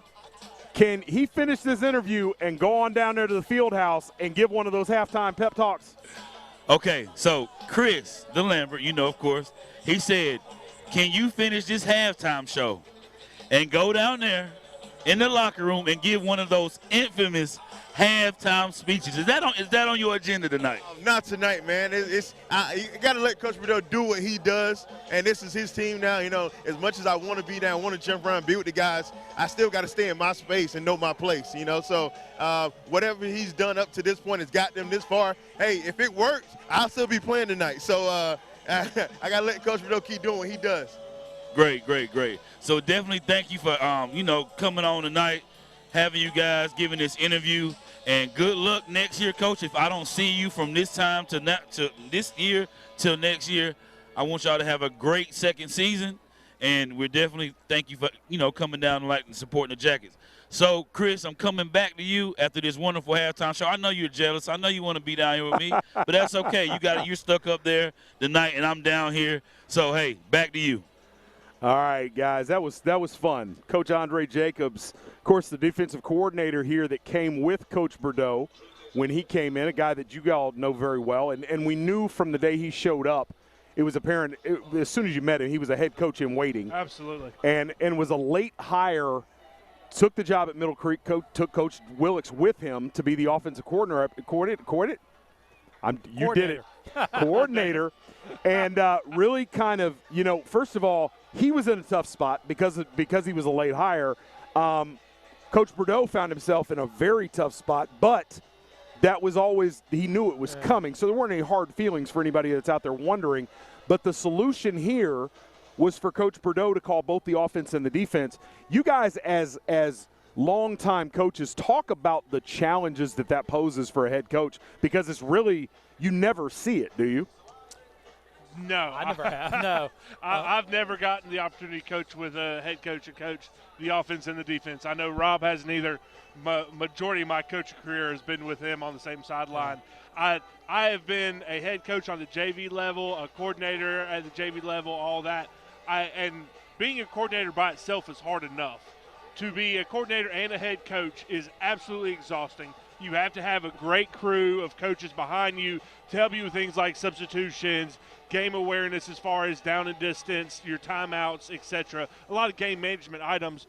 And then to be able to have an offensive and a defensive coordinator and a head coach, you have to have a lot of faith in your guys below you to help coach up your guys when they're on the bench getting water with the clipboards and the markers. And you really have to trust the guys behind you to do everything that as a coordinator you would have time to do. And you also need to trust the guys up top, because you're getting a lot of intel of game awareness issues, reminder of timeouts, down and distance, all those things that play into what you call on both offense and defense. So, it really heightens the role of the guys that are up top in the box. Absolutely. All right, guys, this ball game, not quite what I expected. I thought we would see a little bit more explosive plays from both teams in offense, to be perfectly honest. Southern Nash really not a big play in the offense yet. They're just kind of plodding along, but they're doing a good job of keeping Lee County off the field. But they're not scaring me yet. And I don't know that they've done enough work of leaning on that Lee County defense, who's done a good job of rotating people in there, especially on the defensive line. They're getting good production from about 8 different guys on that defensive line. Does Southern Nash kind of stay the course and continue to do what they've been doing, or do they need to add another wrinkle? How do you guys see this? Having coached against teams like this, I've never coached against a toss offense team. I've never heard of a toss offense team. So these teams historically do not get away from what they do. You see this in the wing tee. You see it with the veer. We saw it with Pinecrest under Mike Metzger for 1,000 freaking years, it seemed. They do not get away from what they do well. Mike Metzger, Chris Metzger's cousin, right? Sorry, I'm playing. I'm giving you grief. It's been a long night already. It's been a long night. Sorry, go ahead. The game's still in reach. Oh, There's yeah. not a reason for them to change yet. I've been surprised with all the trickery they have been doing, which obviously they're not doing it well because they really haven't completed anything. I would kind of look for them just to go back to their core stuff and just try to run that with the game still in reach. I'm going to tell you, I disagree with you. I think there's some tricks left in that bag that they're going to roll out in the second half. I really do. And we've only seen them try to throw the ball down the field twice. One time with the quarterback, another time on a reverse. Yeah. I don't even think it was the quarterback that wound up with the ball and couldn't get it there. I think we're going to see 2 or 3 more tries, maybe either out of straight play action or out of some sort of trickery. I don't understand, guys, and maybe we see it in the second half. How come they don't run play action out of their straight set? I mean, you've got running backs going all over the place and linebackers keying on them. It seems to me like you can leak somebody out in the flat and make a play, but what do I know? I'm just the play-by-play guy. Well, and that is built in that offense, and you're right. Getting those tight ends out's real easy to do because your keys get so rattled by all the movement. So you're right. That's there. And we've seen that through some of the trickery plays. We saw it on the last reverse pass that was attempted. One of the tight ends had snuck out to about an 8-yard flat and was wide open, had nothing but grass. All right. So we've seen it. All right, the weather has held up here. It's still nice. We're counting down toward the second half kick. Southern Nash will get the ball to start the second half. And Lee County, a little scary in the passing game a couple of times. It's been a little rocky, but they've gotten 2 big plays.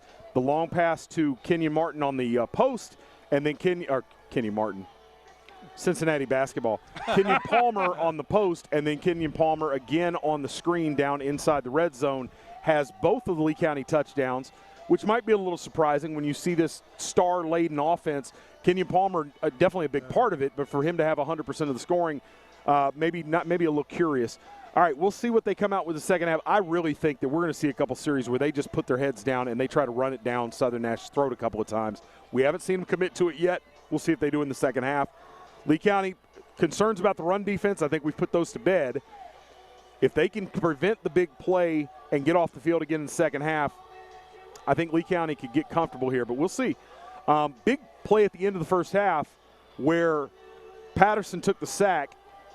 Instead of throwing it away, and they didn't get a chance to get the field goal, they didn't get a chance to take a shot at the end zone. That could be the play that comes back to haunt.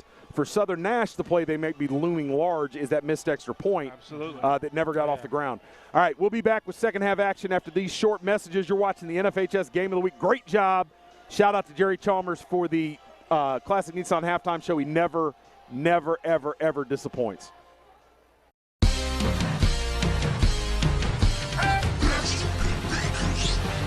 All you do is win, win, win, no matter what. We got you on our minds, we can never get enough. Every time you step into our building, everybody's hands go up. And they stay there, and they stay there, and they stay there. All you do is win, win, win. Put your hands in the air when you go there. Visit us online at ClassicNissanSanford.com or call 1-855-461-9595. Classic Nissan Sanford. All right, welcome back to Sanford. Second half action coming in the second round of the North Carolina 3A East playoffs. Lee County hosting the Southern Nash Firebirds, who have is that black or is that a really dark blue? I think that's black. I think it's black, too. The black helmets, white jerseys, red pants. Lee County kicking off from left to right here in the home blue. All right, we haven't seen them kick it deep yet, and they're not going to this time. This is a high spinner, and again, Coach, you said they're trying to get it just over that front line, and that was a little closer than the last try, but still unable to get to it. And Southern Nash with a bit of a short field. 39-yard line, 1st and 10. It's been a revolving door. We've seen 3 different guys line up at quarterback. We'll see who comes out here to open the half, and it's White that rolls out, number 9, to lead this Firebird offense. This is the Sean White, senior quarterback, 5'8", not listed a weight. I'm going to say about 170 pounds, and he's going to take off to the left. Had a little space. It closes down. He fakes back in, but he's going to pick up almost 10 on the play by the time he can run out of bounds. That may be the first time they have beaten McKendall off the edge all game. All right, 2nd and short coming up for Southern Nash. Nash again substituting a lot of guys coming in and out for this offensive group. We noticed in the first half the defense had almost no subbing at all. This offense, I feel like there's kind of a constant barrage of people coming and going. They really do, and it's interesting because the backs don't rotate out much. Those 3 guys are in there most of the time. This is Jackson Vick trying to get around the edge on the right and working toward the sticks, not going to get there. Comes up a 1.5 short, 3rd and short coming up for Southern Nash. Nathan, keep an eye on Nash when they're going to pull. It really looks like the backside guys are off or backed up just a little bit. They got a tell? Yeah, I think it's a tell. I think it's sometimes hard for the linebackers to see it, but it's a real easy thing for the edge guys to look and see. All right, 5-man front for Lee County here. Tight set. That hand is up the middle. It's Vick, and he's going to have about 3 on the carry, and that'll be a Southern Nash first down. First downs this year brought to you by Pentair Pool Supplies. Our main man, Mr. Fowler there. Yeah, Mike Fowler, man. Mike Fowler's always been – he's been the voice of the Cavaliers radio broadcast for quite a while. I'm going to say Mike's been doing that about 8 years. About 8 years. Yep. So of course, he was there, for the longest time with the inimitable Denny Woodruff. Of course. All right, White from the gun. He's going to keep. Nope, he's going to pitch late, and that's Vick, who is stopped, maybe lost a yard there. Landon Johnson did a great job picking out, keeping his job there as defensive end to keep the pitch guy. I'm going to tell you guys, we talked about the difficulty with calling both sides of the ball like Coach Bordeaux does here. I am really, really, really, really impressed with how well prepared this defense is for this. It's almost a gimmick offense. Absolutely. Absolutely. It really shows how much time Steve puts in. People think about coaching football Monday through Friday nights. For anyone who's at home who thinks that college football coach is 6 o'clock on Saturday ball's morning. On the ground. White's going to be stacked up, and that'll be a second consecutive loss of 2, 3rd and 14 coming up. Yeah, case in point, I was at Landmark grabbing a biscuit a couple Saturday mornings ago, about 7, and he and his guys were just leaving, heading over to the school to meet. So it is not a 5-day job. I gave up trying to get Steve Bordeaux to go grab an adult beverage a very long time ago because he never has time. He is the consummate football junkie. All right, 3rd and 14 here. A lot of men on that defensive front for Lee County. Going to fake the hand now. He's throwing it and has it. Going to pick. Pick going the other way. And, I tell you what, good job of walking him down. It was a late hit. And getting the stop. That's going to be a horse collar is what it's going to be, I think. Number 4, Jeremiah Eatman. One of those guys, Nate, while you were down in Louisiana saving the world, Jeremiah Eatman became a ball player, sir. Eatman has allowed them to do a lot of things on that defense because he just plugged in there into that safety spot. The junior, 5'11", 145. Whether it's against the runner in the pass, he's made big play after big play, none bigger than that. 10-10 to go. It's going the other way. Lee County looking to stretch their lead out. All right, the hand is to Brown. Brown gets outside. He's going to cut it back inside if he gets another. There he goes. Got room. See ya. One man to beat. And look at Palmer. Be careful. Look at Palmer. Comes in, disrupts, and P.J. Brown going to carry it the rest of the way. 64 yards on the touchdown for the sophomore. No flags. No flags. Kenyon Palmer with an amazing job of not getting a flag there. Exactly right. But did just enough to give him a cutback. And Brown almost got walked down. But instead, it is now a 20-6 ball game just inside 10 minutes to go in the 3rd quarter. And momentum, gentlemen, has shifted. Number 3, Leo Jones had a good angle on B.J. Brown. I thought he was going to track him all the way.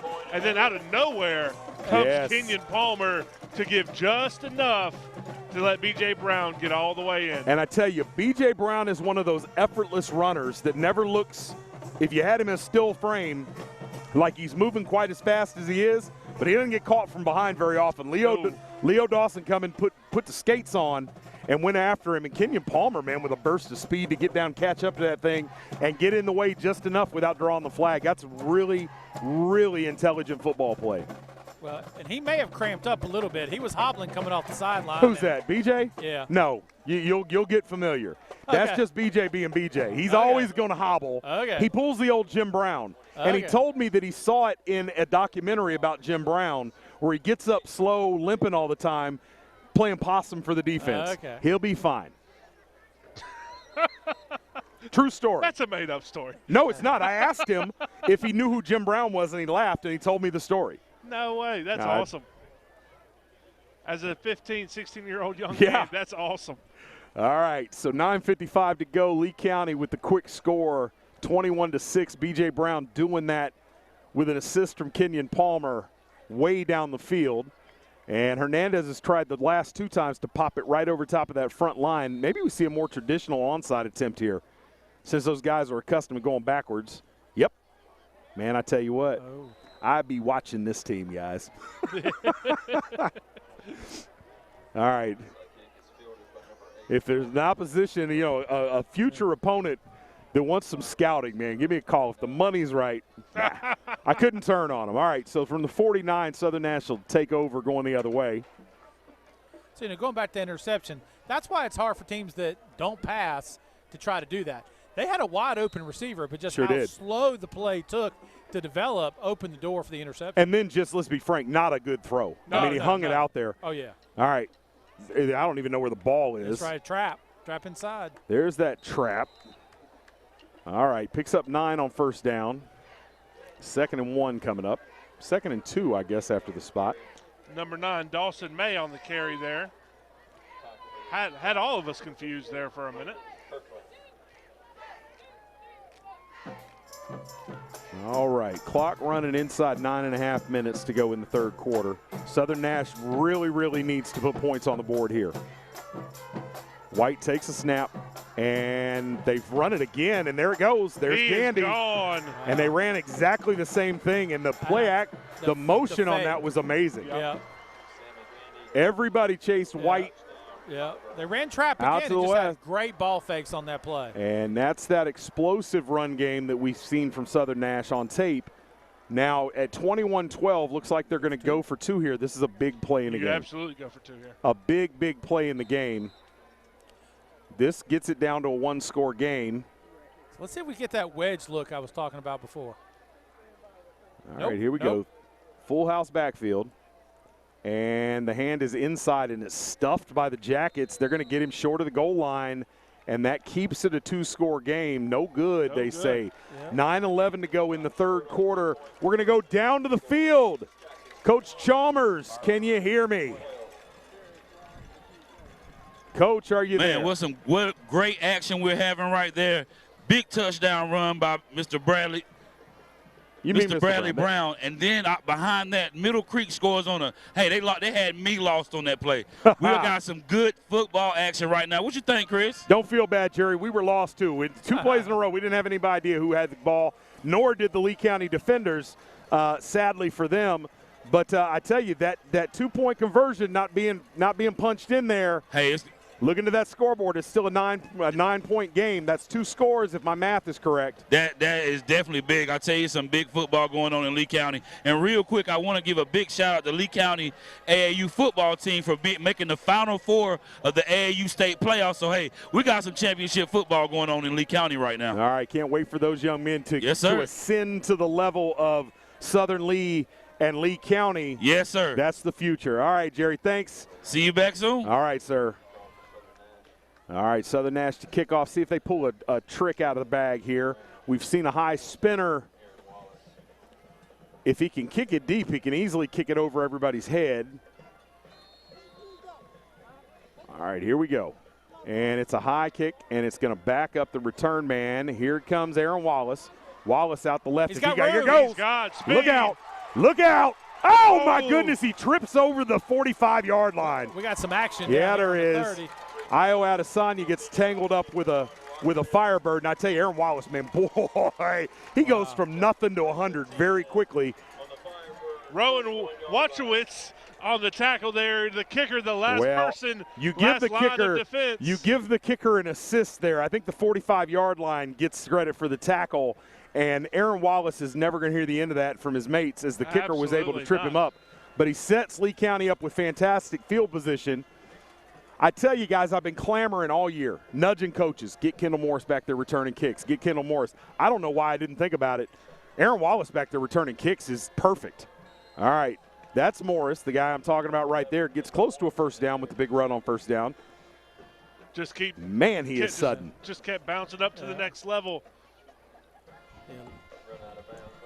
Yeah, Lee's going to stay in that two-back look for a little bit longer. See if they can just pound this thing in.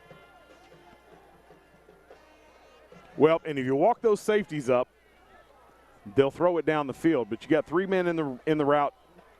This one's to Morris again. Morris close to a first down. It's going to depend on the spot. Couple inches short, maybe. Let's see what they do here. We've seen some strange things happen with spots today. Wouldn't be surprised. There's 22 walking toward the coach but not checking in.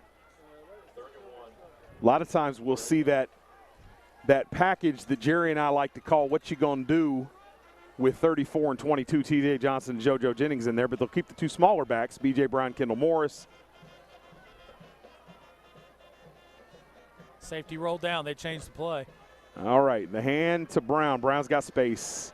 He'll pick it up and get a couple extra there. 3 on the carry, and that'll be a Lee County first down. 7:45 to go in the quarter. Nate, you've been with me long enough, dude. You know how I feel about the gun in short yardage situations, so I'm going to leave it alone. Just go ahead and get up there under center, right? I don't understand why you snap it 5 yards away from the first down to go a yard, but it's effective there. Lee County going to stick with his two-back set, 2 receivers to the wide side. All right, the hand is to Brown. Brown working toward the second level, have about 3 on the play. And I tell you, these offensive linemen for Lee County are starting to get loose. Absolutely. They're getting to that second level, and they're looking for somebody to pop. We're starting to see a little bit more aggressive and back and forth between Lee County and Southern Nash as well. As this game progresses on, that'll be something interesting to continue to watch.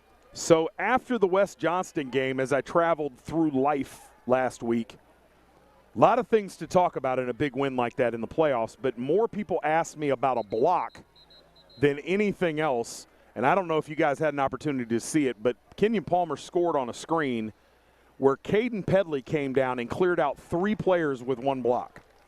And it's like one of those fish stories that just keeps growing. I really think it might have been 2, but it's become 3, and it'll probably be 4 or 5 by the time it's done. But I had a chance to meet with some of the players this week, and that's all they wanted to talk about was that block. KP doing his thing. All right. 2nd and short coming up here after the penalty. Back in a doubles formation with the 1 back. JoJo Jennings in at tailback. He'll get the carry and spins off a tackle, gets into the second level. Business decisions coming up. All right, he'll have about 8 on the carry and another jacket first down. They're making it look easy in the run game, guys. So the Nash linebackers are overflowing now. So he just stepped backside, and there was nobody there. Well, and I tell you what, if those backers want to over-pursue and he gets back in there into the secondary, safeties are not going to want to tackle him very many times. I'm a grown man that has about 20 pounds on him, and I want no part of touching him once he gets ahead of steam. All right, Kenyon Palmer, the lone back in now. They hand it to him. He's working. He's working toward the goal line. Going to be 1st and goal. Inside the Remax red zone for the Jackets, down at about the 2-yard line. Here we go. Lee County. What you going to do about it? Here comes the heavy set. And this is the type backfield I assure you Southern Nash with their schedule has not seen. You've got about 450, 460 pounds of tailback in there between those 2 guys, both of them with about 6% body fat, and they'll look to knock your head off. The hand is to Jennings. Jennings pops off of a couple, Great spins, touchdown, effort. Jennings. 1 guy's not going to bring him down, and Lee County stretches their lead to 27-12 halfway through the 3rd quarter. JoJo Jennings there had contact right at the right when he received the ball there. Just great second effort pushing that one all the way into the end zone. All right, Hernandez on each of these points big. Hold is down, kick is up, kick is good. 28-12, Jackets over the Firebirds. 6:08 to go, third quarter. We'll be back with the kickoff after these messages. Are you ready to sell your home and don't know which realtor to choose? Well, not all realtors are the same. I'm Crystal Copas, and I don't just stick a sign in the yard, throw it in the MLS, and hope to collect a commission.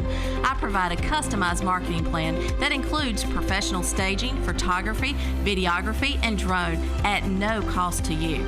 Contact me, Crystal Copas, with RE/MAX Real Estate Service, and let's get your house sold.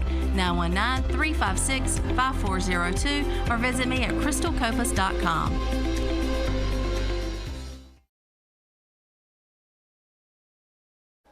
right, welcome back to Sanford, North Carolina, home of the Lee County Yellow Jackets. Paul B. Gay Stadium, McCracken Field. Lee County starting to stretch it out a little bit, up 16 points halfway through the third quarter, and that's got to be a little demoralizing, guy, where they just line it up and run it at you. You know, big plays in the running games like Southern Nash did to Lee County is one thing, but when you just can't stop them play after play after play, it's got to take the heart out of you, doesn't it, Rob? Oh, it definitely does. And it's as much mental as it is physical. You know, it starts wearing you down a little bit. Uh-oh, that's a pop-up. Oh, fair catch. Good heads-up play there. Play. Very heads-up. So it's going to be interesting to see, does Nash change their play calling here? Well, it's going to be interesting to see if they try to run that that trap and whether or not Lee County can adjust to it. We didn't see the trap much early. We saw it 2 consecutive plays, and they had success with it. You know, you have to ask, do they just go back to well and see what they can do with it?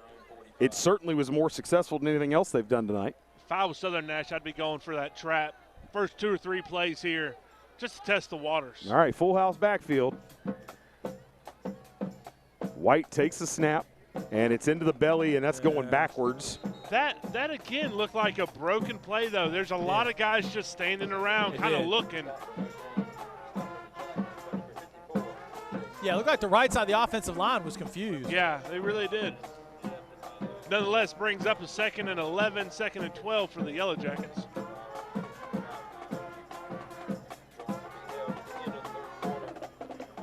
Southern Nash, we're starting to see a little bit of wear and tear on these guys. Starting to see hands on knees, some guys sucking air. All right, the hand is off the left side. No, sir. No, sir. JoJo Jennings starts moving it backwards. Tyreek McKindle and T.J. Johnson, that's as good a collection of defenders as you're ever going to see right there, buddy. Oh, yeah. And once again, you're just not going to get to the edge on this Lee County defense. All right, 3rd and a mile. 3rd and 13 for the Firebirds. So, Chris, do we see one of the trick plays here? You know, I don't know. I really don't, and I'm not trying to belabor the point, but with an offense like this that will work against 2A type opponents, you're just not going to go to the well very often and rip off 14 when you need it at will. All right, here they go. They're throwing it. Pressure. White trying to break the pocket. He's got open. space. Nobody there. They're going to come up late and forced out of bounds. He almost, oof, I tell you. Woo! That could have been a monstrous. Kill shot. White ducks out of bounds at the end. Going to leave him about 5 yards short of the first down. Yeah, I thought we had like concussion protocol coming a couple of ways there. Just go ahead and get the stretcher out. Boy, I tell you. Woo.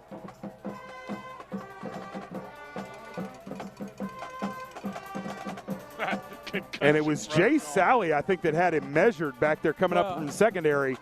And White ducked out of bounds, decided he didn't want any of that. All right, 4th and 4. This may be the ball game, guys. You got 16 minutes of time left on the clock total. If they don't convert here, it's trouble. And there's the trap, and he's not going to – oh, I tell you, he got that forward lean. The near side mark is not going to give it to him. The far side, he'll have it. Going to be an interesting spot. Oh, my goodness, they wave it ahead. That was quick. Wow. My goodness. Wow. Without any conferring. Yeah. And I tell you, is upset, he ought rightfully to be. so. He ought to be. The official on his side who had the view of it. I mean, you think of what the direction he spun. He had it. He had him a full yard short. You at least need to get a measurement out of that. Goodness gracious. Wow. All right, big play there for Southern Nash. They keep the offense on the field. 1st and 10 at the 45-yard line. Clock inside 4 minutes to go in the third quarter. Hand is up the middle, nowhere to go. Bounces. Going to pick up about 2 by the time he's dragged down. We've got a helmet off. Someone's going to have to come off for a play.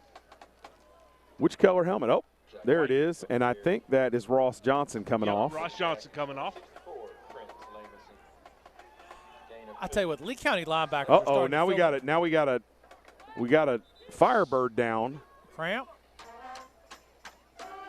That might have been a design coach. Hey, fall down, act hurt. That's pessimistic, but I don't disagree. I'm tired of seeing it at the college level. They've got to do something in the NCAA. I mean, if anybody believes it doesn't happen, they're wrong. Well, it's happened more in the NCAA this year than I've ever seen it before, and you see it. They're signaling it in from the sideline. I'm not going to say that that's what's going on, but it would be a very good time for that to have happened. But and he got all the way back to the huddle, and then I don't know. Went down hard.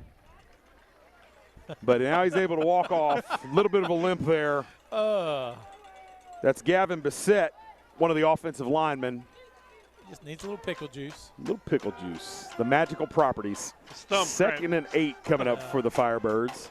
4 down territory the rest of the way. They won't punt again, I assure you. At this point, if you're Southern Nash, you can't afford to punt. No. No. No, not with the way Lee County's running the ball. You're going to really count possessions here, and they need 2 scores and two-point conversions, so you kind of have to assume you're going to have to score 3 times. Yeah. That's a tough task with a little bit over 15 minutes of game to play. All right, Alford back in at quarterback.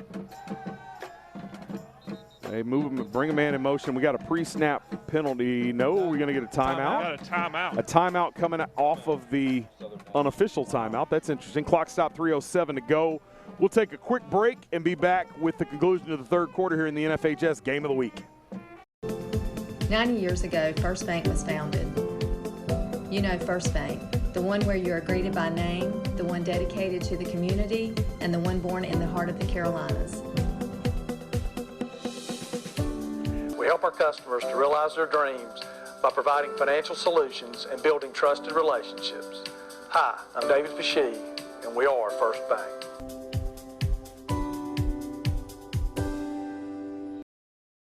I'm with the 6-man with Lee County, and they're hyped, getting ready for the fourth quarter. Right now, Jackets up 28-12, and we're back to you. All right, thanks, Jerry. All right, Alford still in there at quarterback, 2nd and 8, man in motion. Jackson Vick rolls all the way out there. Got man coverage out there. Kenyon Palmer draws the assignment. They're going down the field to him. Palmer's going to pick that. All right, got to look out now. Look out. Here we go. Palmer trying to get his 3rd touchdown of the game. He's got one man to beat. He's not going to get him. Palmer! Touchdown, Jackets! No flags. And that student section's going nuts.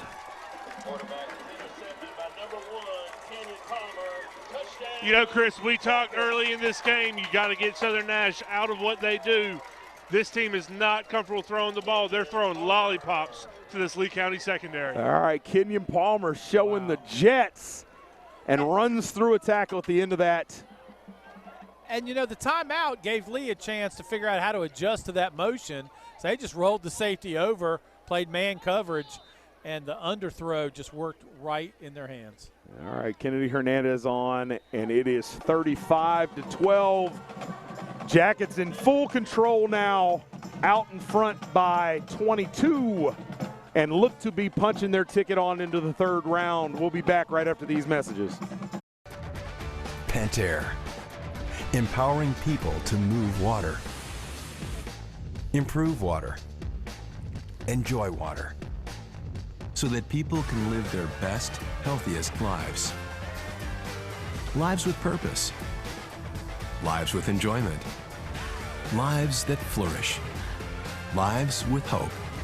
Because at Pentair, we're not just about better water.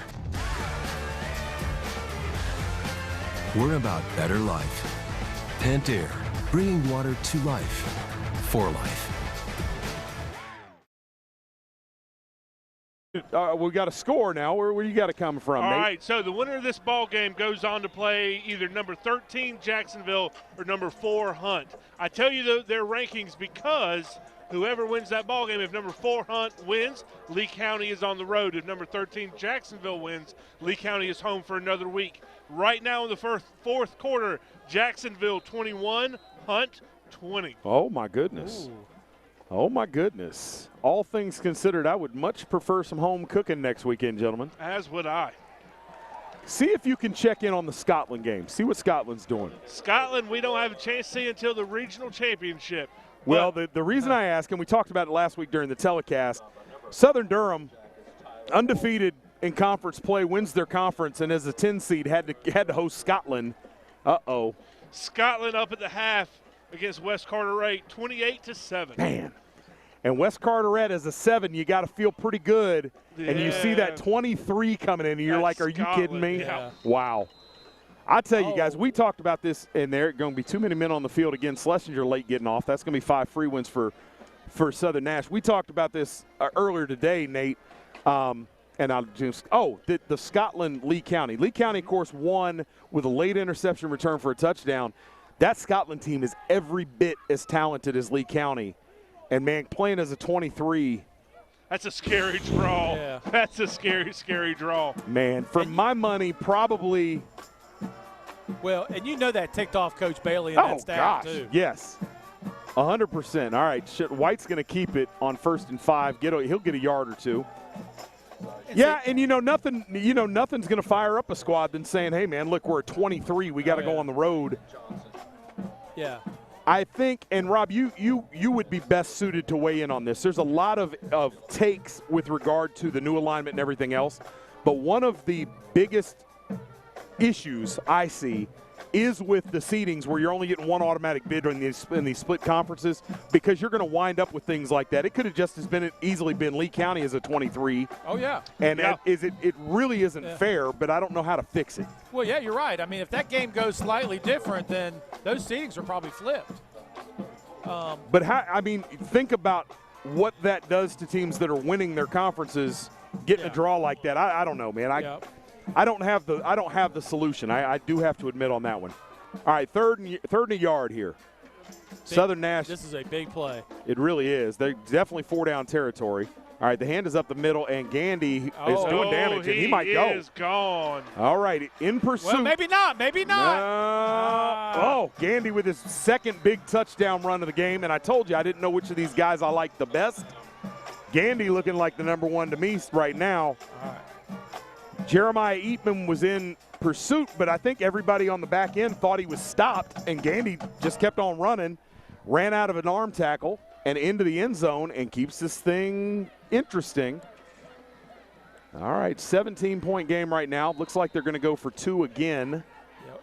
Wouldn't necessarily have to, but the chart would say you wouldn't have to. I don't believe I would here. I believe I'd go for 1 and make it a 2-possession ball game instead of without it. If they convert, it's still a 2-possession ball game. I am of the belief until you get it toward the end of the game, you don't chase points. Yeah. Of course, as bad as they kicked the other one, this may be their best True bet. that. All right, Jackson going around the right, no chance. No, they had that edge covered. Yeah. Well, and they've seen that enough. Yeah. And we talked about it, getting around the edge. Everything that they've had success with has been off the edge of the tackles and in. To run that down there with everybody that close to the line of scrimmage was a tough task. All right, Lee County get the ball back, presumably with 1:26 to go in the third quarter, up 35-18. We'll take a quick break and be back with the kickoff.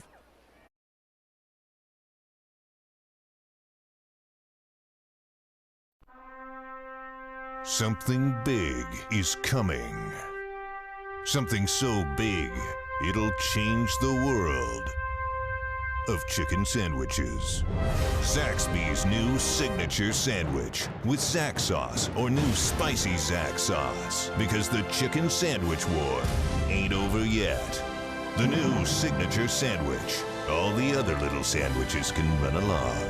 We'll take it from here. All right, if Southern Nash has got anything in their bag of tricks in terms of onside kicks, I imagine this is a time to see it.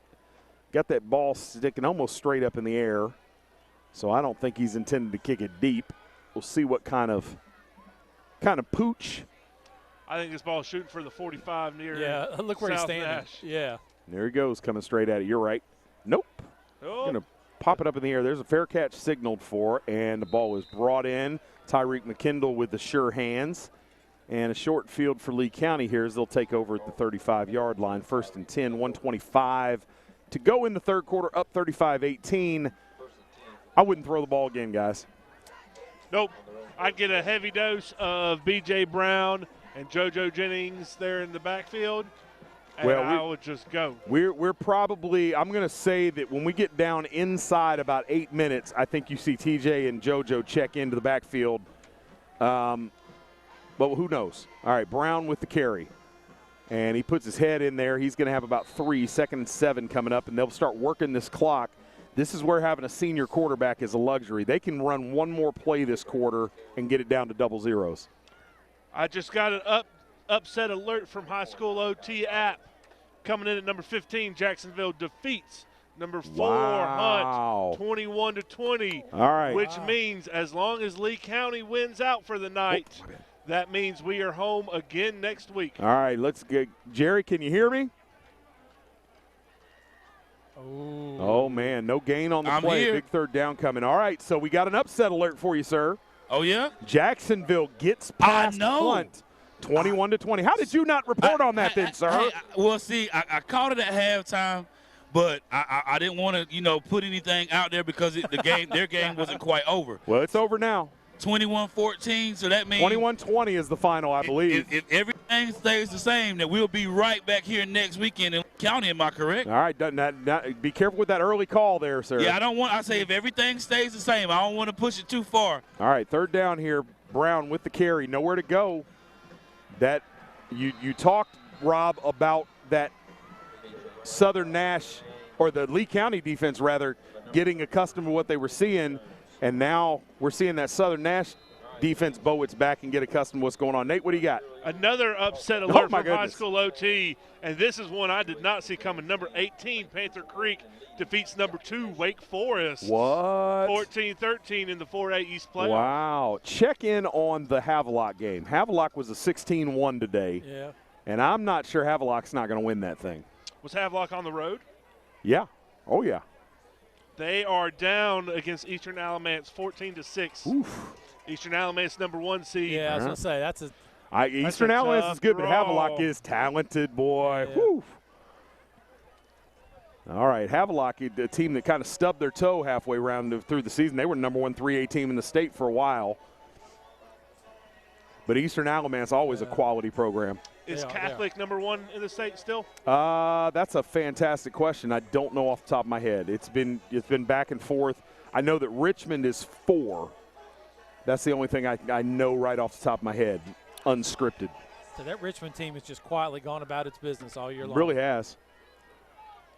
All right. Landon Johnson on the punt, 4th and 6, 4th and 7. He gets a boomer out of there. That one's going to bounce short. Here we go. All right. Bounces at about the 25 and rolls all the way down inside the 20 to about the 17-yard line. Lee County looking to play some defense here, up 35-18. You got a 3-score cushion. Beware the big play. Not as big a deal, but Lee could have let that ball sit on the ground a little bit longer before they touched it. Probably milked another 5 or 6 seconds.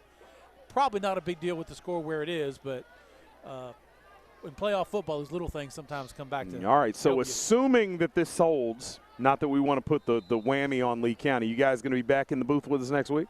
Yes, sir. I'm flying back Wednesday night. Robert? I can't fly. I'll be here. All right. All right, White Keeps goes nowhere. Yeah, I tell you what, Lee County is starting to tee off on these runs right now. I mean, when you start seeing 5 and 6 guys making tackles, it is really starting to open up for them on defense. And I don't want to be critical, but, man, you've got White doing a lot of work in the run game, and you guys talked early about him running back and forth to the sideline. It seems like there's a little less bounce in his step as we get into the fourth quarter here. Oh, he's running an extra 30 yards one way. Yeah. So by the time everything's said and done, he's running 60 yards per play just to get the play. There's that trap, and well diagnosed by Lee County. A little bit of a game. They're going to bring a 3rd and about 7. So, Nate, I don't understand No, that. they give him forward progress. It's going to be 3rd and 5.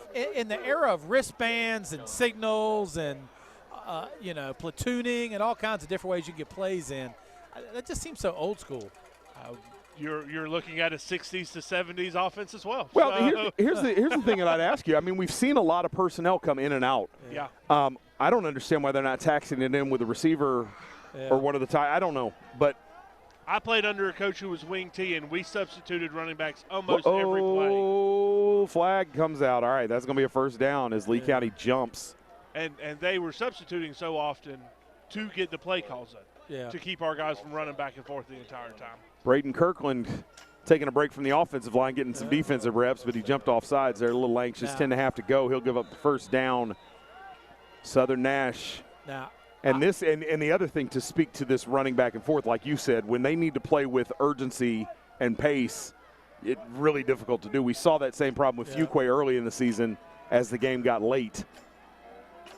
All right, here's the hand from White. It's up the middle, and the ball carrier trips. I think that was Gandy there. Another potential upset alert coming in from one of our fellow coaches, Ed Burgess. Richmond High is down. No way. 19-7 in the fourth quarter. What? Who have they got this week? I don't know. I just texted our good friend Ed Burgess against who, so I'm not sure. Well, tell him if he's going to text to give us the full story. well, look, I'm going to tell you, if Ed is listening, I tell you what, we've got Jerry on one sideline. We need Ed on the far sideline. Yes. That's what we need, Ed Burgess with the mic. Ed, the gauntlet has been dropped. I'm going to be riding with him all day tomorrow. I'm going to pay for that. Goodness. All right, here we go. 2nd and 9.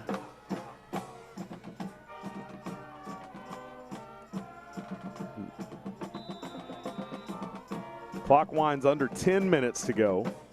And there's the toss. Going outside, forced up in the middle. Oh, my gosh. Ayo Adesanya, the sophomore.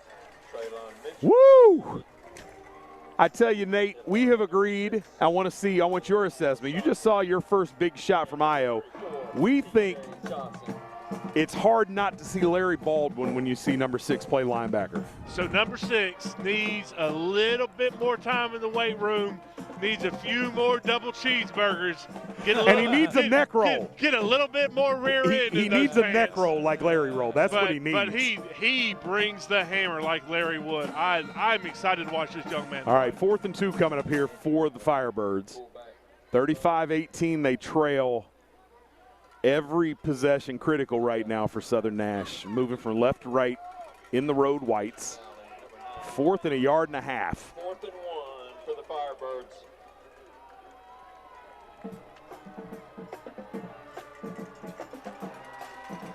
All right, crowd making some noise.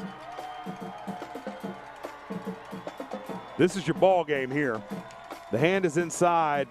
He didn't get it. He did not get it. Again, the far side, the near side officials got him short. The near side's going to give it to him. We'll see where they go with the far side spot, it looks like, and that's going to be a first down, I think. Well, I mean, how can we have a full yard discrepancy between these two side judges? Well, to be fair, that time it was probably his call, but a yard different. They moved the ball and then gave the signal. I mean, that is not how that's supposed to work. Well, and I have a pretty calibrated eye, and I understand that there's a crown on this field, but it looked to me like it was short. It was close enough to be a measurement. But they're making the call too quick. At least let it sit and take a measurement. 1st and 10. White fakes. Now he's going to throw and has the first completion of the game. Makes a man miss, and then down the sideline, that is Jackson Vick, I believe, on the reception. I thought Johnson was close to picking that one off. As did I. Leesville Road is who Richmond is playing, and Richmond just put another score up, make it 19-14 down in Richmond County. Now that would be a huge upset. That would be huge. No knock on Leesville Road, but Richmond is a juggernaut. You go on the road and beat Richmond in the playoffs, you've done something. Yeah. All right, ball at the 37-yard line, 1st and 10. Hand is up the middle, and pushing. Now getting moved backwards as he picked up in the air. Jennings tosses Jackson Vick backwards, but a good forward progress. There's going to get 6 on the carry. 2nd and 4, clock ticking down toward 8 minutes. No real sense of urgency from Southern Nash, and they need 3 scores. You got to get it right on every one of these possessions. All right, all kinds of movement from the Lee County defense as they adjust. And the hand, nope, it's play action. Going over the top, that's going to be picked. Kenyon Palmer with his second pick. That's your ball game. Palmer trying to decide whether he wants to return it or go down. He's going to be tackled at the 20. The first 2 interception game of Kenyon Palmer's career. There's a flag here. They going to get roughing the passer, or are we going to get a hold? What do we got? That's in the territory of holding. Well, it's also in the territory of roughing the passer. I didn't see it after it left his hand. Let's see what we got here. Coach Bordeaux might go out there and choke slam somebody if this goes against him. I'd love to see it. I'd love to see it. Face mask, 5-yard against the defense. Wow. Wow, wow, wow. Home crowd not real excited about that one. All right, so Kenyon Palmer's second interception comes off the board. Suspect at best, gentlemen. Boudreaux's on the – he's going to be in midfield in a minute. Suspect at best. Southern Nash retains possession.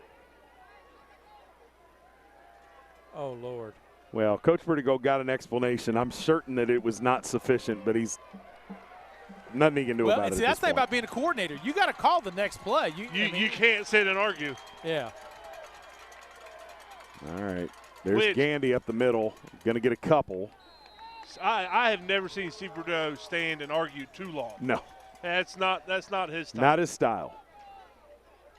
Now, Rob. That's more of our style. I was going to say, you guys on the other hand. Yeah, that's a little more our style.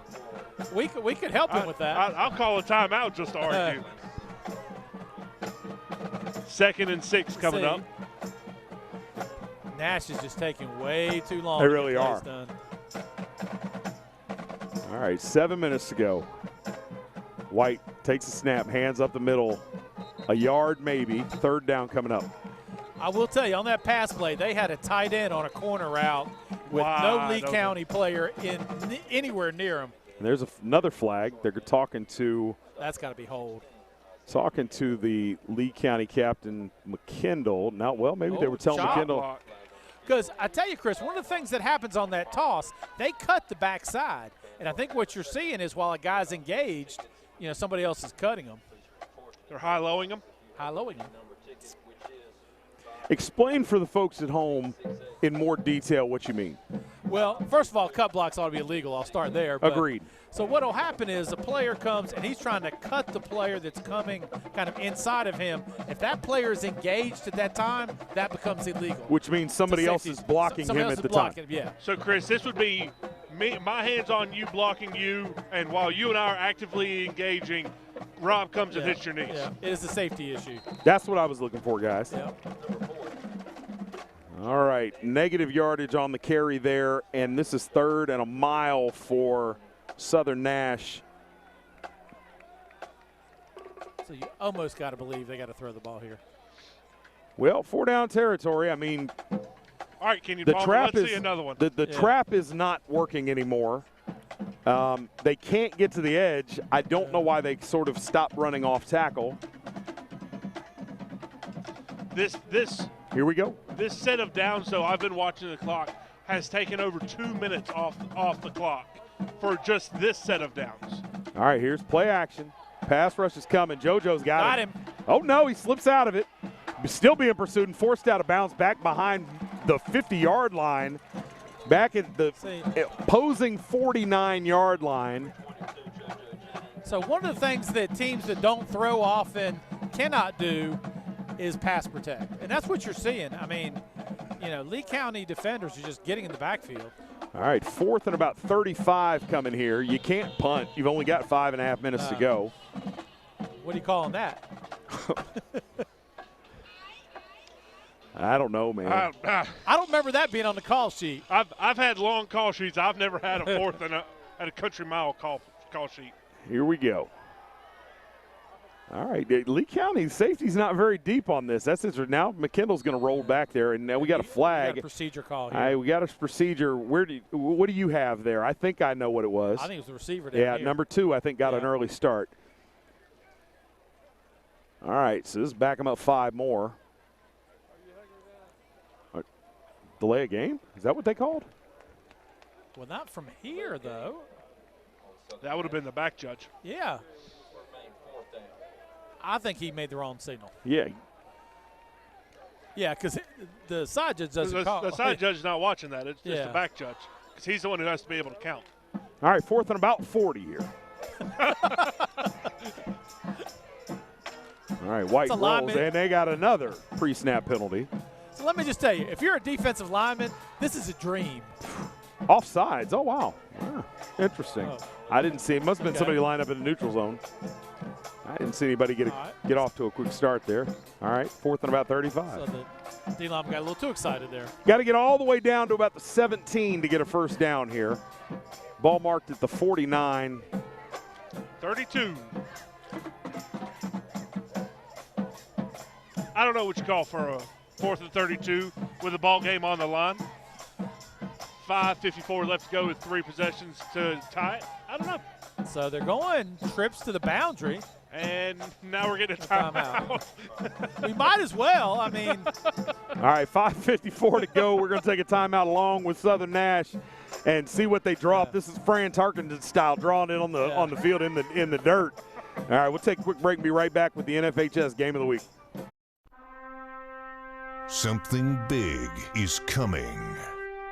Something so big, it'll change the world of chicken sandwiches. Zaxby's new signature sandwich with Zax sauce or new spicy Zax sauce, because the chicken sandwich war ain't over yet. The new signature sandwich. All the other little sandwiches can run along. We'll take it from here. 1. Mic's off. I've been ready to talk to you and say something to you, but I know y'all been up there talking 20 miles a minute. Tell Nate and Rob, they got to give me a little bit of time too. But, hey, man, you are definitely on a whole nother level, man. The are coming quarter, no quarter. We said East quarter, baby. And we'll see Jacksonville next week.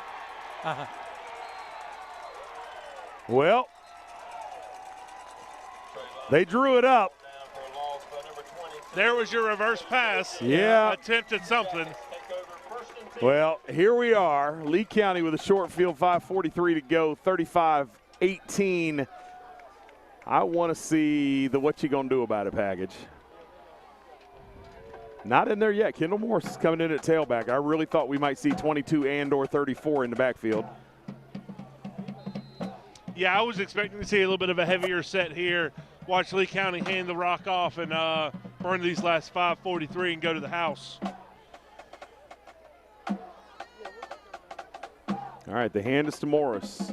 Morris stopped at the line of scrimmage. He'll get forward progress about a yard on the play. 5.5 to go. They'll get all they can out of this play clock. It resets, cooking down 37, 36, 35. We have a quarterback change. Quarterback change to B.J. Brown here. Interesting. We've never seen this before. So you're going to see zone read here? I think you will, but I tell you, you worry about a bad snap, I guess. All right, Brown brings it in, gives it. Nope, he fakes it. Now he's rolling. Look at there. And just spinning. I tell you, just smooth as silk. He doesn't even look like he's trying. No. Goes about 12 and has a first down for Lee County. That'll move the chains and give them a new set of downs to burn clock. Boy, that's a scary wrinkle to throw in there. Interesting call. Just, they ran the zone read look and counter, guard and tackle pull from the backside. You have to wonder if anything more than nothing, it was just putting it on tape, right? Just making Jacksonville think, oh, crap, now we've got a plan for this. Yeah. All right, Patterson from the gun, milking that clock. That's a senior quarterback for you. He hands to Morris. Morris can't get to the second level. Stopped after a short gain. 2nd and 7, 2nd and 8 maybe coming up. 4.5 to go. 35-18. Lee County's going to get through this. Okay. Does that score tell the tale, guys? Yeah, I think it's pretty indicative. It does. Patterson comes out again. Now you're running it with 2 different players. Well, Schlesinger's in there. This is the backup quarterback, Mark Schlesinger Jr. Okay. Nobody's anointed him yet. He probably is the leader in the clubhouse to be the quarterback of the Lee County Yellow Jackets next year for his senior year. We've seen him in mop-up duty. We've seen him come in there when Patterson's been hurt. Adds a completely different dimension to this offense because he is an athlete. Tough kid. All right. Schlesinger, you're going to keep picking his way into the second level. He'll be close to a first down, come up a couple yards short. Now the normal personnel will check back in. Patterson and Morris, Brown. Nope, Brown's going to come out. JoJo Jennings is in there. And we'll see if he carries or leads here. I'd give him 2 cracks and put the ball in his belly. So the difference there between a senior quarterback and a young person is how much time was on that clock when he snapped the ball. True. Very, very good observation. All right. Play clock down inside 10 seconds. Game clock counting down toward 3 minutes to go. Lee County up 17 here late. Patterson hands to Morris. Morris going. There he goes. He's in the house.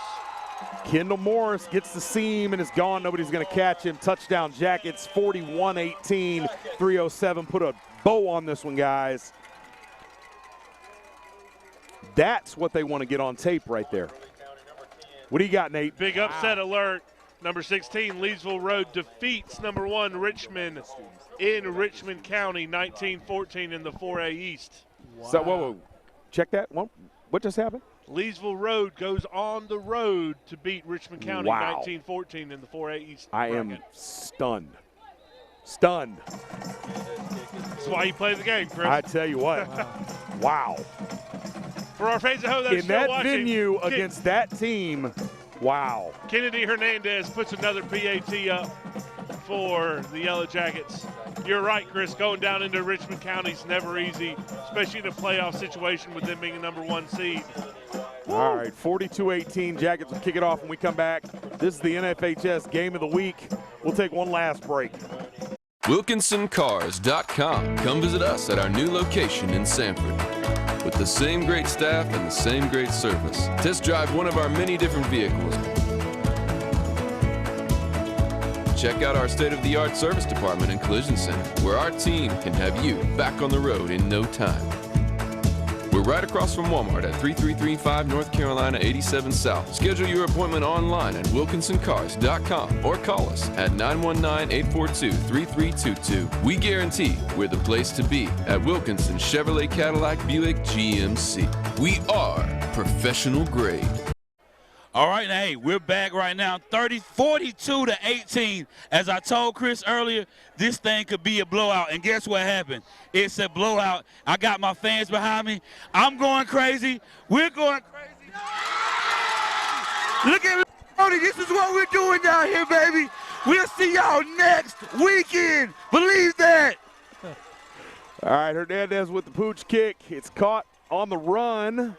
And, gets the outside. This could be interesting. Kennedy Hernandez. Not afraid Hernandez. Now get a flag there. Come on, where's the flag? Not all right, you can't 24. get tackled by the kicker and then get up and flex on the kicker. That's a non-starter. Down 42-18. You have had a good job. You have had a good game, Mr. Jones. That was not okay. Yeah. All right. Southern Nash set up at the 37-yard line. Kennedy Hernandez with as big a tackle as he's ever wanted to make in his life. Absolutely. All right, here we go. I don't know if Lee White County with Yellow the hand up Jackets the middle. soccer is still in the tournament or not. But he might say, Coach, I'm going to do that. They actually won. They won on PKs the other night. Oh, good. They advanced. I don't even know which level they're at, but they did get the victory 4-3 on penalty kicks after a 1-1 draw in regulation. Is Brad Wicker still the head men's soccer coach? Yeah, sure. Sounds good, right? All right, 2nd and 5 for the Firebirds. 2.5 to go. This one all over but the crying. All right, tune in on Monday. I will be on hand at Wilkinson Cadillac for the Zaxby's Coaches Show, and we will talk to Coach Steve Bordeaux and a couple of these Lee County Yellow Jackets. I imagine number 1, Kenyon Palmer, will be with us with his 2-touchdown performance. Not sure where you go on the defense. Who's your MVP? Who's your player of the game on defense? JoJo Jennings. All right, well, I'll take that. JoJo's got a whole bunch of those trophies, buddy. Yeah. Any linebacker will do. Chris, how about yourself? It's tough not to give JoJo the nod. I tell you, he's had a heck of a night. But at the same time, you go with any of the linebackers. You know, TJ, what a great story. Yeah. Not that he needs another accolade, but he's had a great night. Ayo Adesanya's had a great night. Landon Johnson sealing the edge all night has had a great night. He really has. Yeah. It has been a good night for this defense. I think the questions about whether or not they can defend the run are in part answered here. I'm not sure that a team that has a little bit more girth up front might not give them trouble. But if you're gonna gauge your ability to stop the run, a team that comes in averaging about 360 on the ground every game, that's a pretty good. Yeah. Well, and against a normal team, they can run their full game. They can run their 3-3 stuff. They can run their stunts, their blitzes. It just the playbook becomes more open next week. All right, Lee County gets Jacksonville here at Paul B. Gay next week. They get the upset against Hunt, and I tell you, nobody here wanted to play Hunt. No. I know that for sure. No, that's a big upset because they're a quality program. And let's not poo on Jacksonville either. I'm not going to. That's a quality They program. came up here several years ago and handed it. They sure did. Yep. That was a game that, man. Yeah. There were some strong opinions in this county about it, I can tell you. Yeah. They were fast. All right. Of course, my law firm is headquartered in Jacksonville. I wonder if any of those folks will come on up here. All right. White under center, hands, Gandy dancing in the hole, runs through a tackle. He's going to be close to the goal line, be brought down short as we're ticking down inside a minute. Yep. Another play or two, and this one will be history. 42-18. Southern Nash trying to clean up the score a little bit, make it look a little closer. Ball be placed at the 2-yard line, 1st and goal. Hey, guys, while we have a minute, let's make sure everybody sends a special prayer to Coach Gay.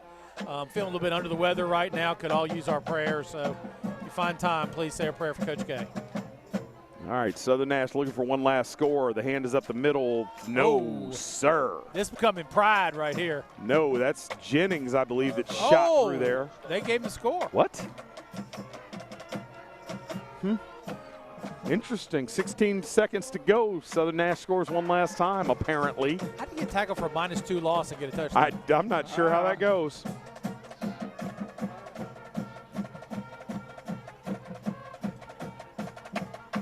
Looked from here like he got tackled, landed on his 4th point of contact, and then fell backwards, and they gave him the touchdown. But, hey, okay. That makes it a little bit closer. 42-24, 16 seconds to go. They're going to go for 2. Haven't gotten one of these yet. This one's around the right side, and not going to get this one either. Nope. All right. 42-24, 16 seconds to go. Southern Nash kick it off, and we'll go into the postgame show. Producer Tim Kopus, thank you for all your work tonight. Win Crazley, all the guys on the camera. You guys are amazing. Thanks for making this look so good. Tim, who is our post-game sponsor tonight? Well, looky Somebody here. I might know. All right. You know. A little bank down the corner. Man, a little bank down the corner. Every time I look up, you guys are in more places, man. Well, a little bank on every corner. A little bank that's taken over the world, or at least the state of North Carolina. I love what First Bank's doing. So we're going to have a kick return and a knee right here, don't you? I would reckon we will. Were I Southern Nash, I would not kick this thing deep because either of those 3 across that back line can take it. In fact, any of those 3 guys in the back 5, 6, back 6, any of those guys can take it to the house. I'd pick your poison. All right, Aaron Wallace and B.J. Brown back deep. We'll see what Southern Nash does here.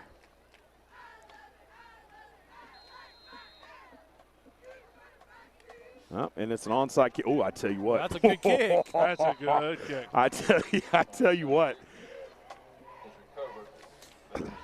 Ayo Adesanya had a momentum going down the field, and if that ball bounced a little bit differently, I think he'd have picked that up on the run. He might still be running.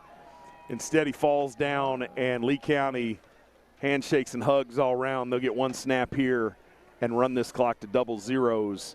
Jerry, oh my gosh. Look who's with Chalmers. us. He ran up here. Look who's with us. And gets no commercial break going into the postgame show.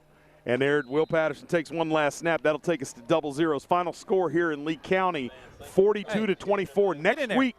Get over there. Next Friday, 7:30 kick.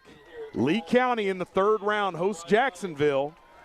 And I tell you, the first game, man, look at this. This needs a picture, Tim Kopis. It really does. It needs a picture, but, man, this is an ugly collection of man. I tell you what, man. Wow. Like Nature Boy said, I'm pretty, man. All right.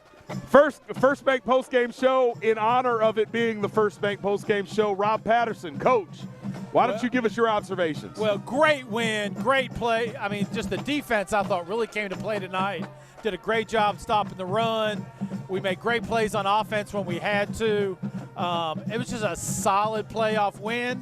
And the best part, we get to play at home next week. Yes, sir. Jerry, talk about what you saw from number 34. We talked for weeks about what TJ would mean when he came back. He didn't disappoint. Talk about that a little bit. Man, like right before the game, one thing he did, he shaved his head for this game.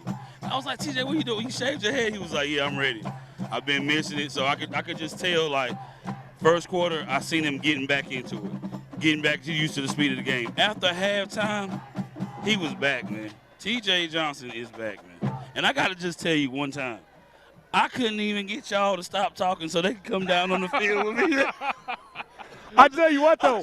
I tell you what. The best part of the telecast were the times we did go down to you. Man. So we will make it a point to get down there more regular. Man, that was a lot of fun, especially the kids in the student section. Oh, yeah. Hopefully we get an even bigger crowd out here next week. Man. Nate, you missed the meat of the schedule. Absolutely. You were out of town with bigger fish to fry.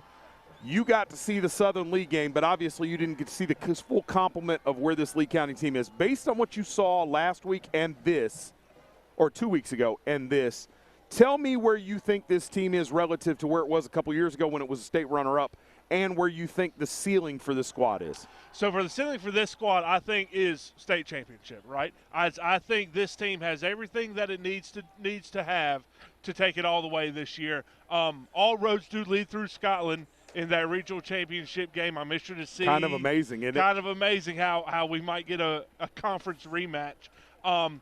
But one of the things that when I left Labor Day weekend to go to Louisiana for 2.5 months, when I was flying down there and I was thinking about Lee County, I was thinking about, will that defensive line and linebacker core, especially when TJ went out, will they have enough rear end to stop the heavy run in the playoffs? Well, fast forward to tonight, we have some step-ups from some phenomenal young men, and I tell you, this defense from Lee County is everything I was hoping for and more. This defensive line tonight did a phenomenal job. Our linebacker crew did a phenomenal job tonight against such an obscure toss offense, something you don't get to see, you don't get to plan against every week. To get such an obscure offense coming, you only have 1 week to plan for it, and all of a sudden, boom, you stop this team that averages 400 a night, and they might get $140 maybe. You know, that's a phenomenal job. And really, I mean, you see explosive play after explosive play. Remember, 2 of these backs came in averaging over 10 yards a carry. Yep. Gandy comes in at 8.5 per carry. We had really 2 explosive plays all night. The most dangerous runner for the better part of the ball game was their quarterback, Deshaun White, who was running for his life a lot trying to get to the edge.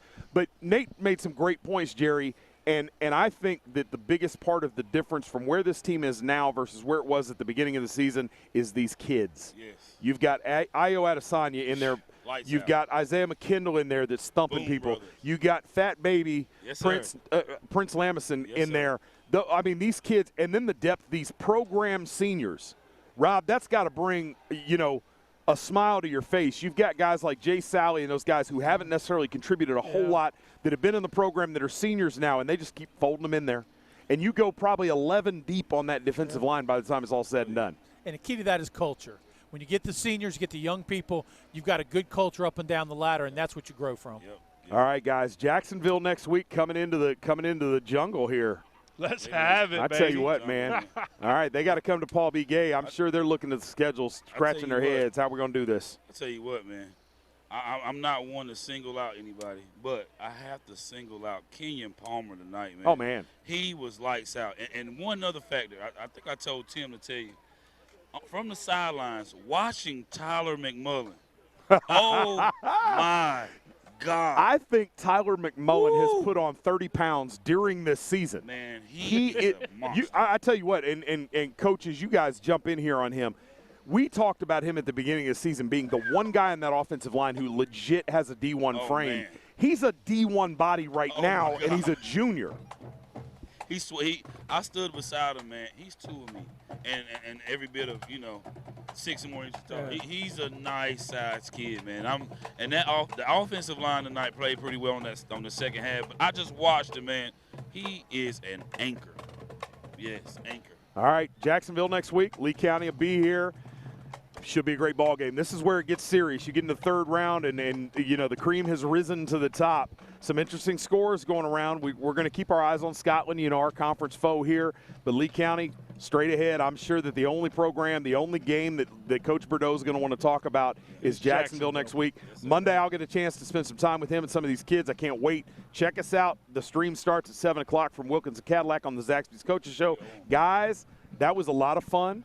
Let's do this again on Friday next week. I'm there. I'm on the side. I love it. It's a good run. Hey, man, I know y'all were jealous. You had the best seat in the house. The best seat in the house, man. So I can't wait to get back. All right, guys. This has been the First Bank Postgame Show. I'm Chris. This is Coach Chalmers, Coach Cochran, Coach Patterson. We're out. First Bank presents the Postgame Show on the NFHS Network. Brought to you by New Image Media. 90 years ago, First Bank was founded. First Bank, the one where you are greeted by name, the one dedicated to the community, and the one born in the heart of the Carolinas. We help our customers to realize their dreams by providing financial solutions and building trusted relationships. Hi, I'm David Fashee, and we are First Bank.